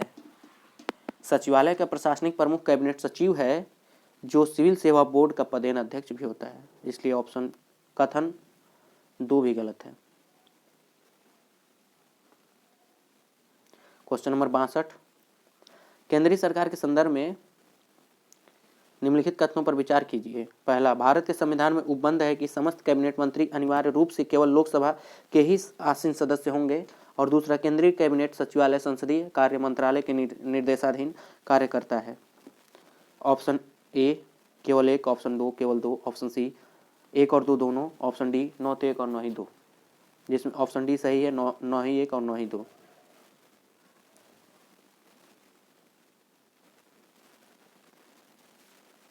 संविधान के अनुच्छेद 75 क्लॉज 3 के अनुसार मंत्रिपरिषद लोकसभा के प्रति उत्तरदायी होगी। मंत्रीगण किसी भी सदन के सदस्य हो सकते हैं। अनुच्छेद 75 क्लॉज 5 के अनुसार नियुक्त मंत्री को किसी भी सदन का सदस्य न होने पर 6 माह के अंदर किसी भी सदन का सदस्य होना अनिवार्य है, अन्यथा समय अवधि बीत जाने पर वह मंत्री नहीं रह सकता। केंद्रीय कैबिनेट सचिवालय सीधे प्रधानमंत्री के अधीन होता है। इसका प्रशासनिक प्रमुख कैबिनेट सचिव होता है, जो सिविल सर्विसेज बोर्ड का पदेन अध्यक्ष भी है। क्वेश्चन नंबर 63, निम्नलिखित संविधान संशोधनों में से कौन सा एक बताता है कि मंत्रिमंडल में कुल मंत्रियों की संख्या प्रधानमंत्री को सम्मिलित करते हुए लोकसभा के सदस्यों की कुल संख्या के 15% से अधिक नहीं होगी। ऑप्शन ए 90वां, ऑप्शन बी 91वां, ऑप्शन सी 92वां, ऑप्शन सी 93वां। ऑप्शन बी सही है 91वां संविधान संशोधन।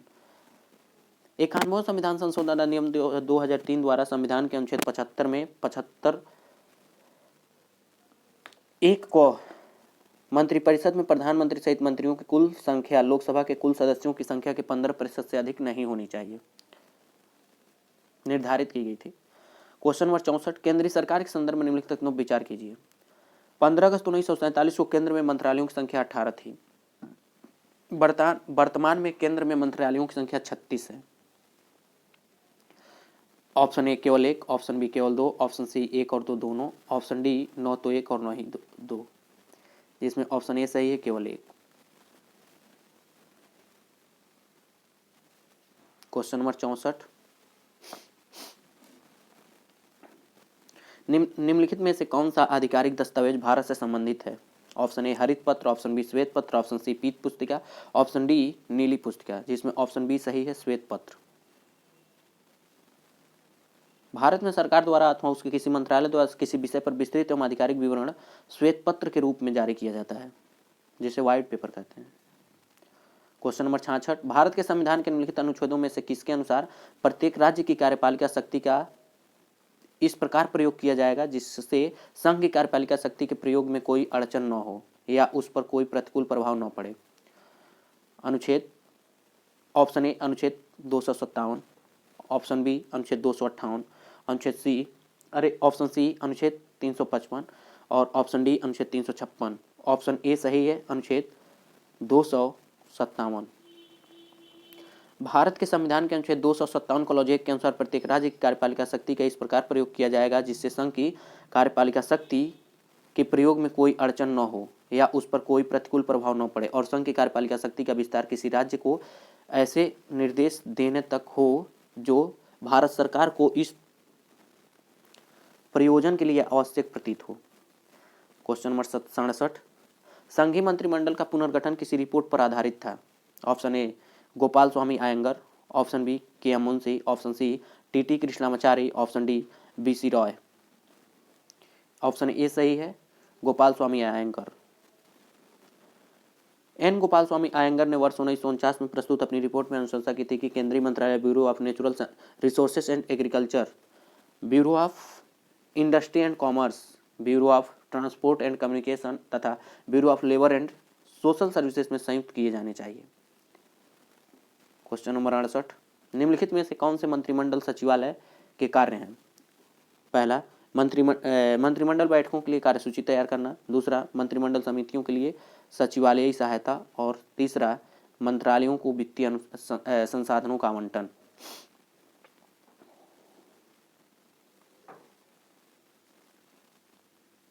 ऑप्शन ए केवल 1, ऑप्शन 2 2 और 3, ऑप्शन सी केवल 1 2, ऑप्शन डी 1 2 3।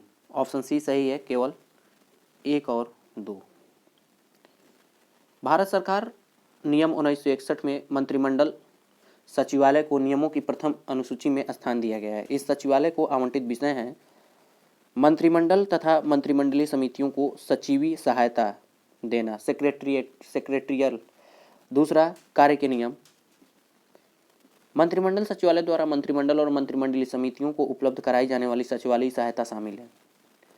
पहला, प्रधानमंत्री के आदेश पर मंत्रिमंडल की बैठकें आयोजित करना। दूसरा, मंत्रिमंडलीय बैठकों के लिए कार्यसूची तैयार और वितरित करना। तीसरा, कार्यसूची से संबंधित दस्तावेजों का वितरण करना। चौथा, किए गए विचार विमर्श का रिकॉर्ड तैयार करना। पांचवा, प्रधानमंत्री की अनुमति प्राप्त होने के बाद रिकॉर्ड का वितरण। और छठा, मंत्रिमंडल द्वारा लिए गए निर्णयों के क्रियान्वयन की निगरानी करना। क्वेश्चन नंबर 69, निम्नलिखित में से किसका सुमेल नहीं है? JL नेहरू शांतिवन, BL शास्त्री विजय घाट, इंदिरा गांधी शक्ति स्थल, राजीव गांधी कर्मभूमि। इसमें ऑप्शन डी सही है, राजीव गांधी कर्मभूमि, ये गलत है। राजीव गांधी की समाधि स्थल वीरभूम है, न कि कर्मभूमि। कर्मभूमि समाधि स्थल भारत के पूर्व राष्ट्रपति शंकर दयाल शर्मा की है और विकल्प सुमेलित है। जय जवान जय किसान का नारा किसने दिया था? Jawaharlal Nehru, option B Lal Bahadur Shastri, option C Chaudhary Charan Singh, option D Indira Gandhi. Option B सही है, इसमें लाल बहादुर शास्त्री। जय जवान जय किसान का नारा भारत के द्वितीय प्रधानमंत्री लाल बहादुर शास्त्री ने भारत पाक युद्ध के समय 1965 में दिया था।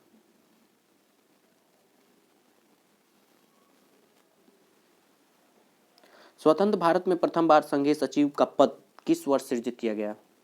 Option A 1951, option B 1952, option C 1957, option D 1962। Option B सही है, 1952 में। स्वतंत्र भारत में प्रथम बार संसदीय सचिव का पद वर्ष 1952 में सृजित किया गया था। संसदीय सचिव एक उच्च रैंक का अधिकारी होता है, सरकारी पद है। संसदीय सचिवों की नियुक्ति भारत के प्रधानमंत्री करते हैं। संसदीय सचिव का प्रमुख कार्य कैबिनेट मंत्रियों एवं प्रधानमंत्री की सहायता करना होता है।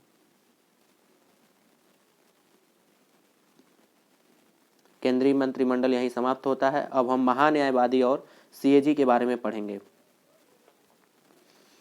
जिसमें पहला प्रश्न है, भारत सरकार को कानूनी विषयों पर कौन परामर्श देता है? Option A attorney general, option B उच्चतम न्यायालय के मुख्य न्यायाधीश, ऑप्शन सी विधि आयोग के अध्यक्ष, ऑप्शन डी इनमें से कोई नहीं, जिसमें ऑप्शन ए सही है, अटॉर्नी जनरल। संविधान के अनुच्छेद 76 क्लॉज 2 के अनुसार महान्यायवादी भारत सरकार को कानूनी विषयों पर परामर्श देता है। यह भारत सरकार का प्रथम विधि अधिकारी है, जो कि राष्ट्रपति द्वारा नियुक्त किया जाता है और राष्ट्रपति के पश्चात पद धारण करता है। क्वेश्चन नंबर 2, निम्नलिखित में से कौन राष्ट्रपति के पश्चात पद धारण करता है? ऑप्शन ए भारत का नियंत्रक एवं महालेखा परीक्षक, ऑप्शन बी मुख्य निर्वाचन आयुक्त, ऑप्शन सी लोकसभा का अध्यक्ष, ऑप्शन डी भारत का महान्यायवादी। ऑप्शन डी सही है, भारत का महान्यायवादी। क्वेश्चन नंबर 3, भारत के महान्यायवादी को कैसे नियुक्त किया जाता है? ऑप्शन ए संसद द्वारा, ऑप्शन बी राष्ट्रपति द्वारा, ऑप्शन सी संसद की सिफारिश पर राष्ट्रपति द्वारा, ऑप्शन डी मुख्य न्यायाधीश द्वारा, ऑप्शन ई लोकसभा अध्यक्ष द्वारा। ऑप्शन बी सही है, राष्ट्रपति द्वारा।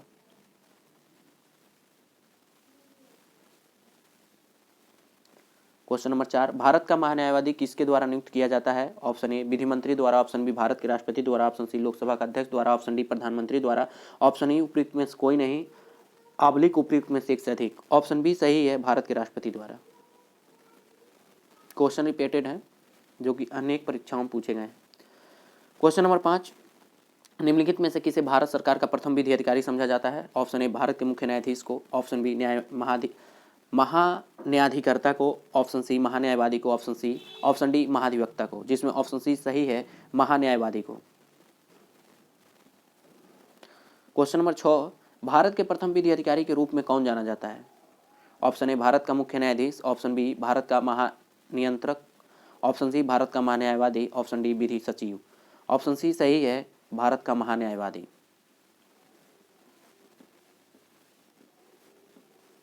क्वेश्चन नंबर 7, भारत के अटॉर्नी जनरल विधि सलाहकार हैं? ऑप्शन ए भारत के राष्ट्रपति के, ऑप्शन बी प्रधानमंत्री के, ऑप्शन सी लोकसभा के और ऑप्शन डी भारत सरकार के। ऑप्शन डी सही है, भारत सरकार का। क्वेश्चन नंबर 8, भारत सरकार के मुख्य विधि अधिकारी विधि परामर्शदाता हैं? Option A solicitor general of India, option B उच्चतम न्यायालय के मुख्य न्यायाधीश, ऑप्शन सी सचिव विधि मंत्रालय और option D attorney general of India. Option D सही है, अटॉर्नी जनरल ऑफ इंडिया, जो कि UPPCS प्रीलिम्स 1999 में पूछा गया था ये क्वेश्चन। भारत सरकार का मुख्य विधि परामर्शदाता attorney general of India Bharat का महान्यायवादी होता है। महान्यायवादी को अपने कर्तव्य पालन में भारत के राज्य क्षेत्र में सभी न्यायालयों में सुनवाई का अधिकार प्राप्त है। क्वेश्चन नंबर 9, निम्नलिखित में से किसको अपने कर्तव्यों के पालन में भारत के राज्य क्षेत्र में सभी न्यायालयों में सुनवाई का अधिकार होगा? ऑप्शन ए महाधिवक्ता को, ऑप्शन बी महान्यायवादी को, ऑप्शन सी अतिरिक्त महाधिवक्ता को, ऑप्शन डी उपयुक्त में से कोई नहीं। इसमें ऑप्शन बी सही है, महान्यायवादी को।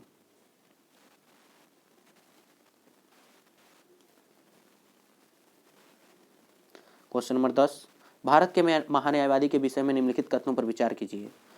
पहला, वह भारत के राष्ट्रपति द्वारा नियुक्त किया जाता है। दूसरा, उसमें वही योग्यताएं होनी चाहिए जो सर्वोच्च न्यायालय के मुख्य न्यायाधीश को होती हैं। तीसरा, उसे संसद के किसी भी एक सदन का सदस्य होना चाहिए। और चौथा, संसद द्वारा महाभियोग लगाकर उसे हटाया जा सकता है। ऑप्शन ए 1 और 2, ऑप्शन बी 1 और 3, ऑप्शन सी 2, 3, 4 और ऑप्शन डी 3 और 4। ऑप्शन ए सही है, 1 और 2।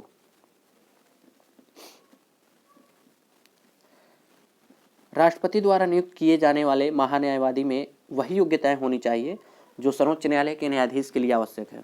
भारत का महान्यायवादी संसद का सदस्य नहीं होता, परंतु वह किसी भी सदनों की किसी संयुक्त बैठक में और सदन की किसी समिति में जिसमें उसका नाम सदस्य के रूप में दिया गया है बोल सकता है, भाग लिख सकता है, किंतु मत नहीं दे सकता। अनुच्छेद 88 में कहा गया है। महान्यायवादी राष्ट्रपति के पश्चात अपना पद धारण करता है। अनुच्छेद 76 क्लॉज 4 में कहा गया है। अतः राष्ट्रपति को उसे पदच्युत करने का अधिकार है। इस प्रकार कथन 1, 2 सही है, जबकि कथन 3 और 4 गलत है। क्वेश्चन नंबर 11, पार्लियामेंट मतलब संसद के किसी सदन के सदस्य न होने पर भी सदन की बैठक में कौन भाग ले सकता है? ऑप्शन ए भारत का मुख्य न्यायाधीश, ऑप्शन बी भारत का अटॉर्नी जनरल यानी कि महान्यायवादी, ऑप्शन सी मुख्य चुनाव आयुक्त, ऑप्शन डी राष्ट्रीय मानवाधिकार आयोग के अध्यक्ष, जिसमें ऑप्शन बी सही है, भारत का अटॉर्नी जनरल महान्यायवादी। क्वेश्चन नंबर 12, भारत के महान्यायवादी के संबंध में निम्नलिखित में से कौन सा कथन सही नहीं है? वह मंत्रिमंडल का सदस्य नहीं है। बी, उसे संसद के सदनों में बोलने का अधिकार है। सी, उसे संसद में मत देने का अधिकार है। और डी उपयुक्त में से कोई नहीं। ऑप्शन सी सही है, उसे संसद में मत देने का अधिकार है। यह गलत है, मत नहीं दे सकता। 13वां क्वेश्चन, भारत सरकार का कौन सा अधिकारी सदस्य न होते हुए भी भारतीय संसद की कार्यवाही में भाग लेने का अधिकार रखता है? ऑप्शन ए उपराष्ट्रपति, option B attorney general, option C नियंत्रक एवं महालेखा परीक्षक, ऑप्शन डी चुनाव आयुक्त, ऑप्शन ई उपयुक्त में से कोई नहीं और ऑब्लिक उपयुक्त में से एक से अधिक। ऑप्शन बी सही है, अटॉर्नी जनरल।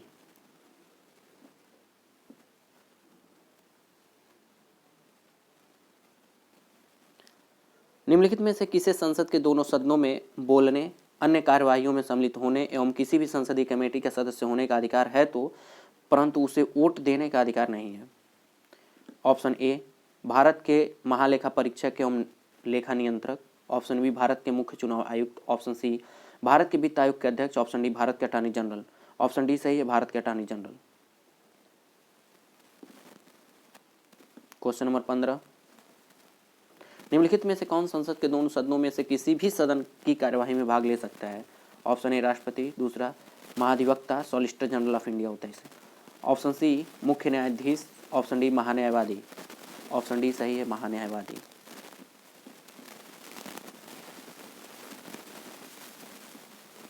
क्वेश्चन नंबर 16, एक गैर सदस्य के रूप में संसद के किसी भी एक सदन की कार्यवाही में भाग ले सकता है? उपराष्ट्रपति, दूसरा मुख्य न्यायाधीश, ऑप्शन सी महान्यायवादी, ऑप्शन डी मुख्य निर्वाचन आयुक्त। ऑप्शन सी सही है, महान्यायवादी।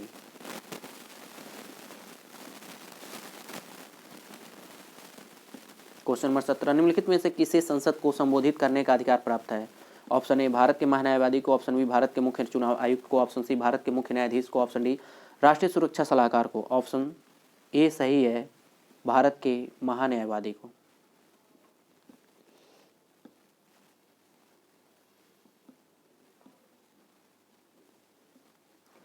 क्वेश्चन नंबर 18, निम्नलिखित कथनों पर विचार कीजिए। भारत का महान्यायवादी और ए लोकसभा की कार्यवाही में भाग ले सकता है, दूसरा, लोकसभा की किसी समिति का सदस्य हो सकता है। तीसरा, लोकसभा में बोल सकता है। चौथा, लोकसभा में मतदान कर सकता है।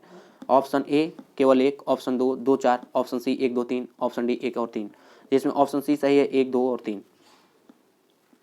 संविधान के अनुच्छेद 88 में अभिकथित है कि प्रत्येक मंत्री और भारत के महान्यायवादी को यह अधिकार होगा कि वह किसी भी सदनों की संयुक्त बैठक में और संसद के किसी समिति में जिसमें उसका नाम सदस्य के रूप में दिया गया है बोले और उसकी कार्यवाहियों में अन्यथा भाग ले, किंतु इस अनुच्छेद के आधार पर वह मत देने का हकदार नहीं होगा।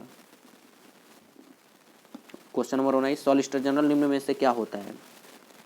ऑप्शन ए सरकारी अधिवक्ता, ऑप्शन बी राष्ट्रपति के कानूनी अधिकारी, ऑप्शन सी कानूनी सलाहकार, ऑप्शन डी प्रशासनिक अधिकारी। ऑप्शन सी सही है, कानूनी सलाहकार है। अटॉर्नी जनरल के अतिरिक्त भारत सरकार के कानूनी सलाहकार के रूप में अन्य विधि अधिकारी भी होते हैं, उन्हें सॉलिसिटर जनरल कहा जाता है। ये अटॉर्नी जनरल को उसके दायित्वों एवं निर्वहन में सहायता प्रदान करते हैं। क्वेश्चन नंबर 20, भारत का सॉलिसिटर होता है? एक प्रशासनिक अधिकारी, दूसरा एक न्यायिक सलाहकार, तीसरा प्रधानमंत्री का सलाहकार, ऑप्शन डी राष्ट्रपति को सलाह देने के लिए एक कानूनी अधिकारी। ऑप्शन बी सही है, एक न्यायिक सलाहकार।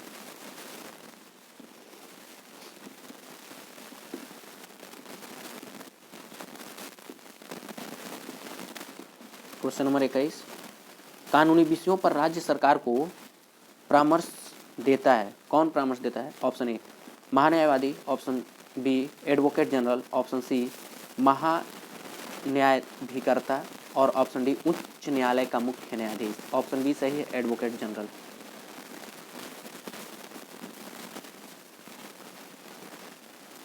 एडवोकेट जनरल महाधिवक्ता राज्य सरकार को कानूनी विषयों पर परामर्श देता है। अनुच्छेद 165 क्लॉज 2 में कहा गया है, प्रत्येक राज्य का राज्यपाल उच्च न्यायालय का मुख्य न्यायाधीश बनने की योग्यता धारण करने वाले किसी एक व्यक्ति को एडवोकेट जनरल नियुक्त करता है। अनुच्छेद 165 क्लॉज 1 में कहा गया है, वह राज्यपाल के पद प्रसाद पर्यंत पद धारण करता है। अनुच्छेद 165 क्लॉज 3 में कहा गया है, यह राज्य सरकार का प्रथम विधि सलाहकार होता है। क्वेश्चन नंबर 22, इसमें से कौन राज्य सरकार का कानूनी सलाहकार है? ऑप्शन ए महाधिवक्ता, ऑप्शन बी महान्यायवादी, option C solicitor general, option D नियंत्रक एवं महालेखा परीक्षक। ऑप्शन ए सही है, महाधिवक्ता। क्वेश्चन नंबर 23, राज्य सरकार को कानूनी मामलों में सलाह देने के लिए अधिकृत है मुख्य न्यायाधीश, ऑप्शन बी महान्यायवादी, ऑप्शन सी महाधिवक्ता, ऑप्शन डी उच्च न्यायालय के न्यायाधीशों की खंडपीठ। ऑप्शन सी सही है, महाधिवक्ता, advocate general. Question number 24, Bharat के नियंत्रक एवं महालेखा परीक्षक की नियुक्ति की जाती है। ऑप्शन ए राष्ट्रपति द्वारा, ऑप्शन बी लोकसभा के अध्यक्ष द्वारा, ऑप्शन सी अध्यक्ष योजना आयोग द्वारा और ऑप्शन डी वित्त मंत्री द्वारा, जिसमें ऑप्शन ए सही है, राष्ट्रपति द्वारा। भारतीय संविधान का अनुच्छेद 148 क्लॉज 1 के अनुसार भारत के नियंत्रक एवं महालेखा परीक्षक की नियुक्ति भारत के राष्ट्रपति द्वारा की जाती है। अनुच्छेद 151 क्लॉज 1 के अनुसार भारत का नियंत्रक एवं महालेखा परीक्षक भारत सरकार के लेखों का लेखा परीक्षण कर अपनी रिपोर्ट को राष्ट्रपति को प्रस्तुत करता है तथा अनुच्छेद 151 क्लॉज 2 के अनुसार वह राज्य सरकारों के लेखों का लेखा परीक्षण कर रिपोर्ट संबंधित राज्य के राज्यपाल को सौंपता है। भारतीय संविधान के किस अनुच्छेद के अंतर्गत भारत के नियंत्रक एवं महालेखा परीक्षक की नियुक्ति होती है? अनुच्छेद ऑप्शन ए अनुच्छेद 146, ऑप्शन बी अनुच्छेद 147, ऑप्शन सी अनुच्छेद 148, ऑप्शन डी अनुच्छेद 149, जिसमें ऑप्शन सी सही है, अनुच्छेद 148। क्वेश्चन नंबर 26, भारत के नियंत्रक एवं महालेखा परीक्षक के संघ के लेखा संबंधी प्रतिवेदनों को सर्वप्रथम निम्न में से किसको प्रस्तुत किया जाता है? ऑप्शन ए लोक लेखा समिति के अध्यक्ष को, ऑप्शन बी लोकसभा के अध्यक्ष को, ऑप्शन सी भारत के कानून मंत्री को, ऑप्शन डी भारत के राष्ट्रपति को, जिसमें ऑप्शन डी सही है, भारत के राष्ट्रपति को।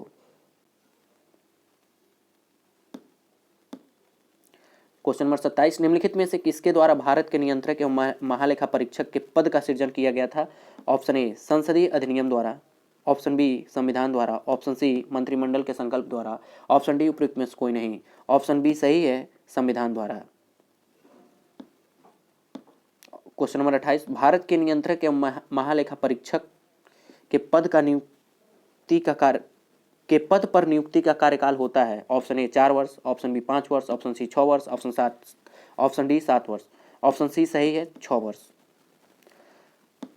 भारतीय संविधान के अनुच्छेद 148 क्लॉज 3 के अनुसार नियंत्रक एवं महालेखा परीक्षक सीएजी के वेतन एवं सेवा शर्तों के निर्धारण का अधिकार संसद को दिया गया है। अतः संसद ने सीएजी के वेतन एवं सेवा शर्तों से संबंधित प्रावधानों को वर्ष 1971 में अधिनियमित किया, जिसके अनुसार नियंत्रक एवं महालेखा परीक्षक का कार्यकाल 6 वर्ष का होता है या वह अधिकतम 65 वर्ष की उम्र तक सेवारत रह सकता है, इसमें से जो पहले हो। क्वेश्चन नंबर 29, भारत के नियंत्रक एवं महालेखा परीक्षक के संबंध में निम्नलिखित में से कौन सा सही नहीं है? ऑप्शन ए, उनकी नियुक्ति राष्ट्रपति द्वारा की जाती है, जो कि सही है। दूसरा, उनका वेतन सर्वोच्च न्यायालय के न्यायमूर्ति के समान होता है, वो भी सही है। और तीसरा, सेवानिवृत्ति के पश्चात वह अन्य सरकारी सेवा के अयोग्य हो जाते हैं, ये भी सही है। और चौथा, उनको राष्ट्रपति पदच्युत कर सकते हैं, यह गलत है। भारतीय संविधान के अनुच्छेद 148 क्लॉज 1 के अनुसार भारत के नियंत्रक एवं महालेखा परीक्षक की नियुक्ति भारत के राष्ट्रपति द्वारा की जाती है। कैग को राष्ट्रपति पदच्युत नहीं कर सकता, बल्कि उसे उसी रीति से और उन्हीं आधारों पर हटाया जाएगा जिस रीति से और जिन आधारों पर उच्चतम न्यायालय के न्यायाधीशों को हटाया जाता है। संविधान की दूसरी अनुसूची के प्रावधान 12 क्लॉज 1 के तहत भारत के नियंत्रक एवं महालेखा परीक्षक का सर्वोच्च न्यायालय के न्यायाधीशों के बराबर वेतन दिया जाता है। अनुच्छेद 148 क्लॉज 4 के तहत सेवानिवृत्ति के पश्चात नियंत्रक एवं महालेखा परीक्षक भारत सरकार के या किसी राज्य सरकार के अधीन पद के अयोग्य हो जाते हैं।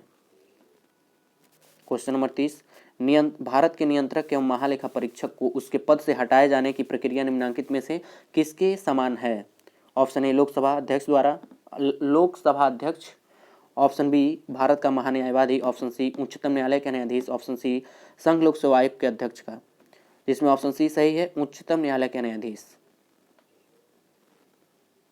क्वेश्चन नंबर 31, निम्नलिखित कर्तव्यों में से कौन से एक का भारत के नियंत्रक एवं महालेखा परीक्षक द्वारा पालन नहीं किया जाता है?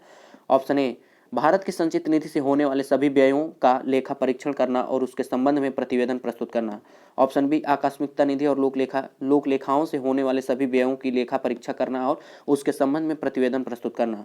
ऑप्शन सी, सभी व्यापार, निर्माण, लाभ और हानि लेखाओं की लेखा परीक्षा करना और उनके संबंध में प्रतिवेदन प्रस्तुत करना।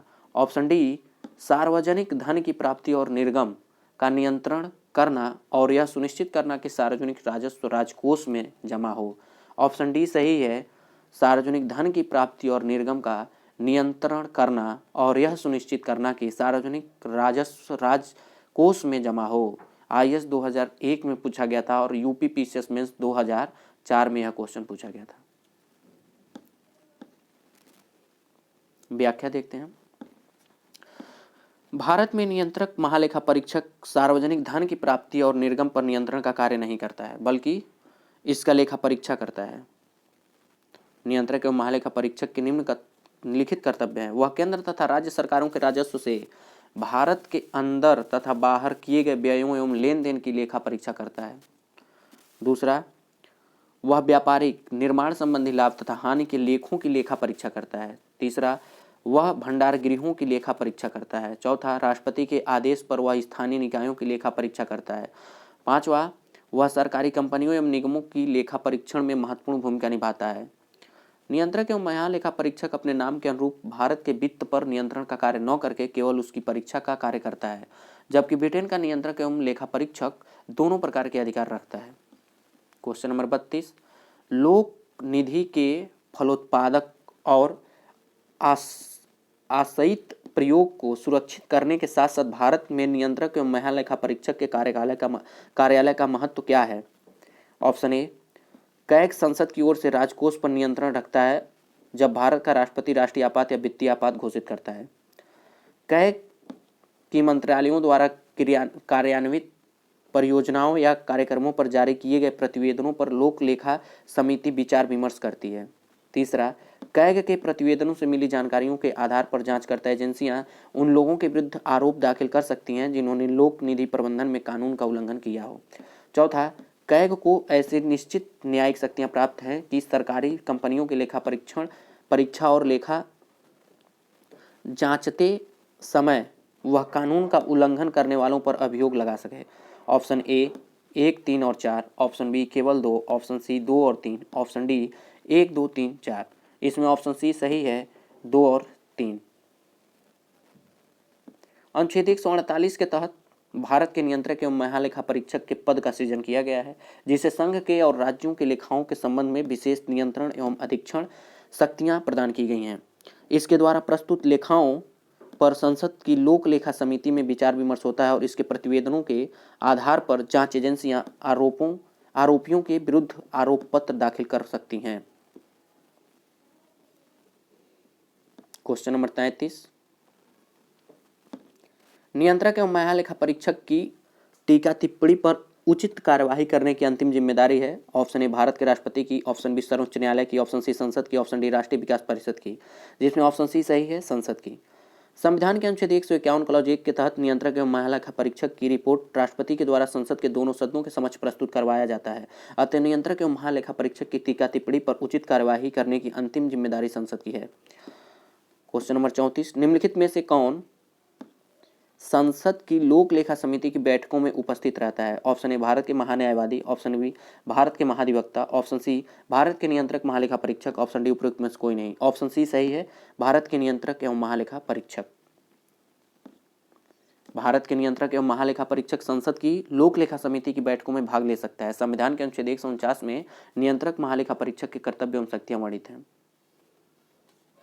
क्वेश्चन नंबर 35, नियंत्रक एवं लेखा परीक्षक की नियुक्ति राष्ट्रपति द्वारा होती है। अपने पद से उसे हटाया जाता है। ऑप्शन ए राष्ट्रपति द्वारा, ऑप्शन बी संसद के दोनों सदनों के संबोधन पर, ऑप्शन सी सर्वोच्च न्यायालय द्वारा, ऑप्शन डी राष्ट्रपति की संस्तुति पर सर्वोच्च न्यायालय द्वारा, जिसमें ऑप्शन ए सही है, ऑप्शन बी सही है, संसद के दोनों सदनों के संबोधन पर राष्ट्रपति द्वारा हटाया जाता है। अनुच्छेद 148 क्लॉज 1 के अनुसार भारत का एक नियंत्रक महालेखा परीक्षक कंप्ट्रोलर एंड ऑडिटर जनरल होगा, जिसे राष्ट्रपति अपने हस्ताक्षर और मुद्रा सहित अधिपत्र द्वारा नियुक्त करेगा और उसे उसके पद से केवल उसी रीति से और उन्हीं आधारों पर हटाया जाएगा जिस रीति से और जिन आधारों पर उच्चतम न्यायालय के न्यायाधीश को हटाया जाता है। अनुच्छेद 124 क्लॉज 4 के अंतर्गत उच्चतम न्यायालय के न्यायाधीशों की साबित कदाचार या असमर्थता के आधार पर राष्ट्रपति के आदेश द्वारा उसके पद से हटाया जा सकता है। उच्चतम न्यायालय के किसी न्यायाधीश को पद से हटाने के लिए समावेदन प्रत्येक सदन की कुल सदस्य संख्या के बहुमत द्वारा तथा सदन में उपस्थित और मतदान करने वाले सदस्यों के कम से कम 2/3 बहुमत द्वारा समर्थित होना चाहिए। ऐसा समावेदन संसद के एक ही सत्र में प्रस्तावित और स्वीकृत होना चाहिए और राष्ट्रपति के समक्ष उसी सत्र में रखा जाना चाहिए। क्वेश्चन नंबर 36, भारत का नियंत्रक एवं महालेखाकार निम्नलिखित का एक मित्र एवं मार्गदर्शक होता है। ऑप्शन ए प्रवर समिति, ऑप्शन बी प्राक्कलन समिति, ऑप्शन सी प्रधानमंत्री, ऑप्शन डी लोक लेखा समिति। ऑप्शन डी सही है, लोक लेखा समिति का मार्गदर्शक एवं मित्र होता है। लोक लेखा समिति की कार्यवाही की मध्यस्थता नियंत्रक एवं महालेखा परीक्षक करते हैं। इस प्रकार वे इस समिति के मित्र एवं मार्गदर्शक होते हैं। क्वेश्चन नंबर 37, 1971 का संशोधन महालेखा नियंत्रक के कर्तव्य, शक्तियों और सेवा स्थिति अधिनियम लेखांकन और लेखा परीक्षण को पृथक करता है और कैग को लेखों की तैयारी के उत्तरदायित्व से मुक्ति देता है। यह संशोधन किया गया। Option A 1972, option B 1976, option D, option C 1980, option D 1987। Option B सही है, 1976 में। महालेखा नियंत्रक के कर्तव्य, शक्तियां और सेवा स्थिति अधिनियम 1971 के द्वारा 1976 में संशोधन कर लेखांकन और लेखा परीक्षण को पृथक किया गया तथा सीएजी को लेखों की तैयारी के उत्तरदायित्व से मुक्ति दी गई। क्वेश्चन नंबर 38, निम्नलिखित कथनों पर विचार कीजिए। और पहला, भारत में राज्य के महाधिवक्ता की नियुक्ति भारत के राष्ट्रपति द्वारा संबंधित राज्य के राज्यपाल की अनुशंसा पर की जाती है। दूसरा, सिविल प्रक्रिया संहिता के उपबंधों के अनुसार राज्य स्तर पर उच्च न्यायालयों की मूल, अपीली एवं सलाहकारी अधिकारिता होती है। ऑप्शन ए केवल 1, ऑप्शन बी केवल 2, ऑप्शन सी 1, 2, ऑप्शन डी 9 तो 1 और 9 ही 2, जिसमें ऑप्शन डी सही है कि 9 1 और 9 ही 2। संविधान के अनुच्छेद 165 क्लॉज 1 के अनुसार राज्य के महाधिवक्ता की नियुक्ति राज्य के राज्यपाल द्वारा की जाती है, न कि राष्ट्रपति द्वारा, अतः कथन 1 गलत है। सलाहकारी अधिकारिता अनुच्छेद 143 के तहत सर्वोच्च न्यायालय की होती है। उच्च न्यायालयों की अधिकारिता मूल तथा अपीली होती है, अतः कथन 2 भी गलत है।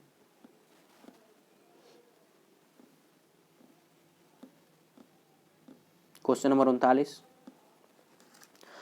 लोक निधि का अभिभावक किसे कहा जाता है? ऑप्शन ए राष्ट्रपति को, ऑप्शन बी नियंत्रक एवं महालेखा परीक्षक को, ऑप्शन सी संसद को, ऑप्शन डी मंत्रिपरिषद को, जिसमें ऑप्शन बी सही है, नियंत्रक एवं महालेखा परीक्षक को। भारतीय संविधान के तहत नियंत्रक एवं महालेखा परीक्षक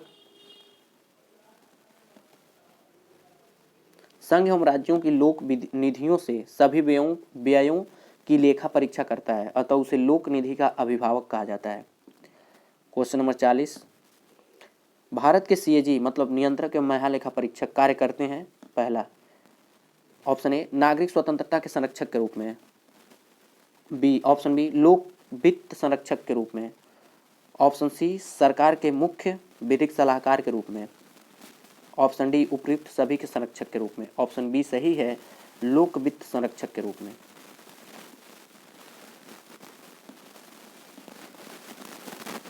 संविधान सभा में डॉक्टर अंबेडकर ने कहा था कि नियंत्रक महालेखा परीक्षक भारत के संविधान के अधीन सर्वाधिक महत्व का अधिकारी होगा।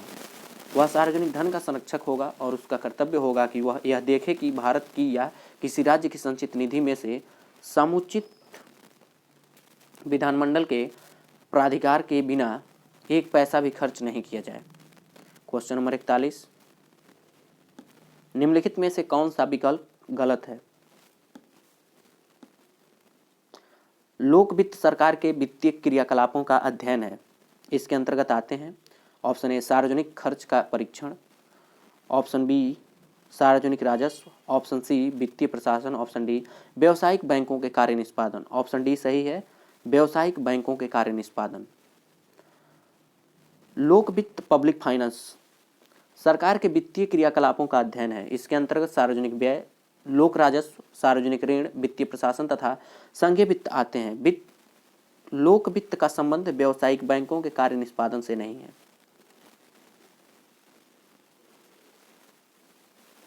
अब हम इसमें आगे पढ़ेंगे वरीयता अनुक्रम, किसके बाद किसको वरीयता दी जाती है। क्वेश्चन नंबर 1,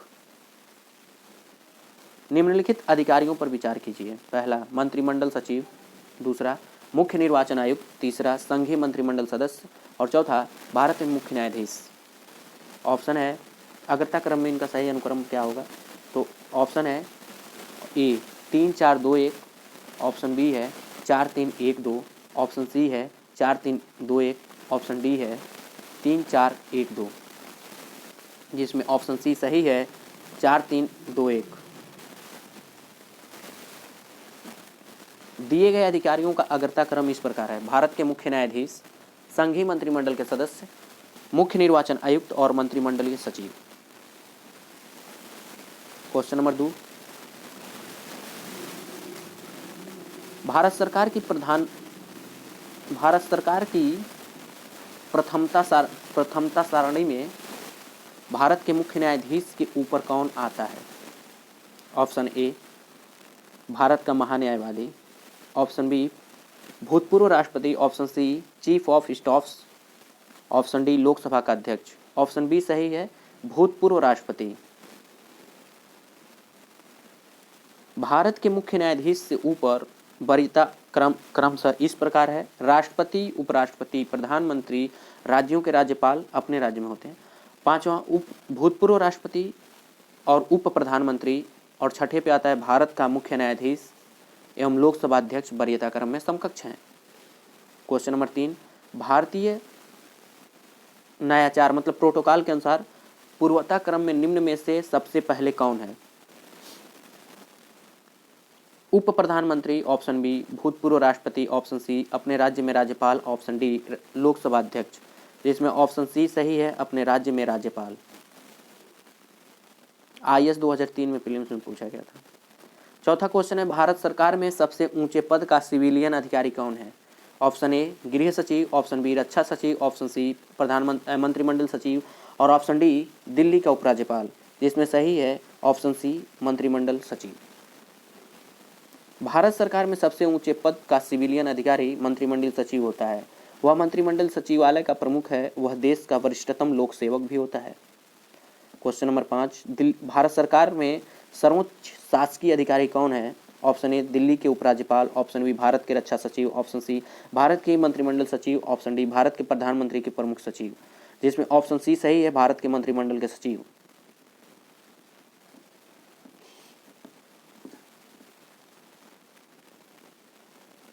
आज हम लोग यहीं ख़त्म करते हैं, फिर मिलते हैं अगले वीडियो में।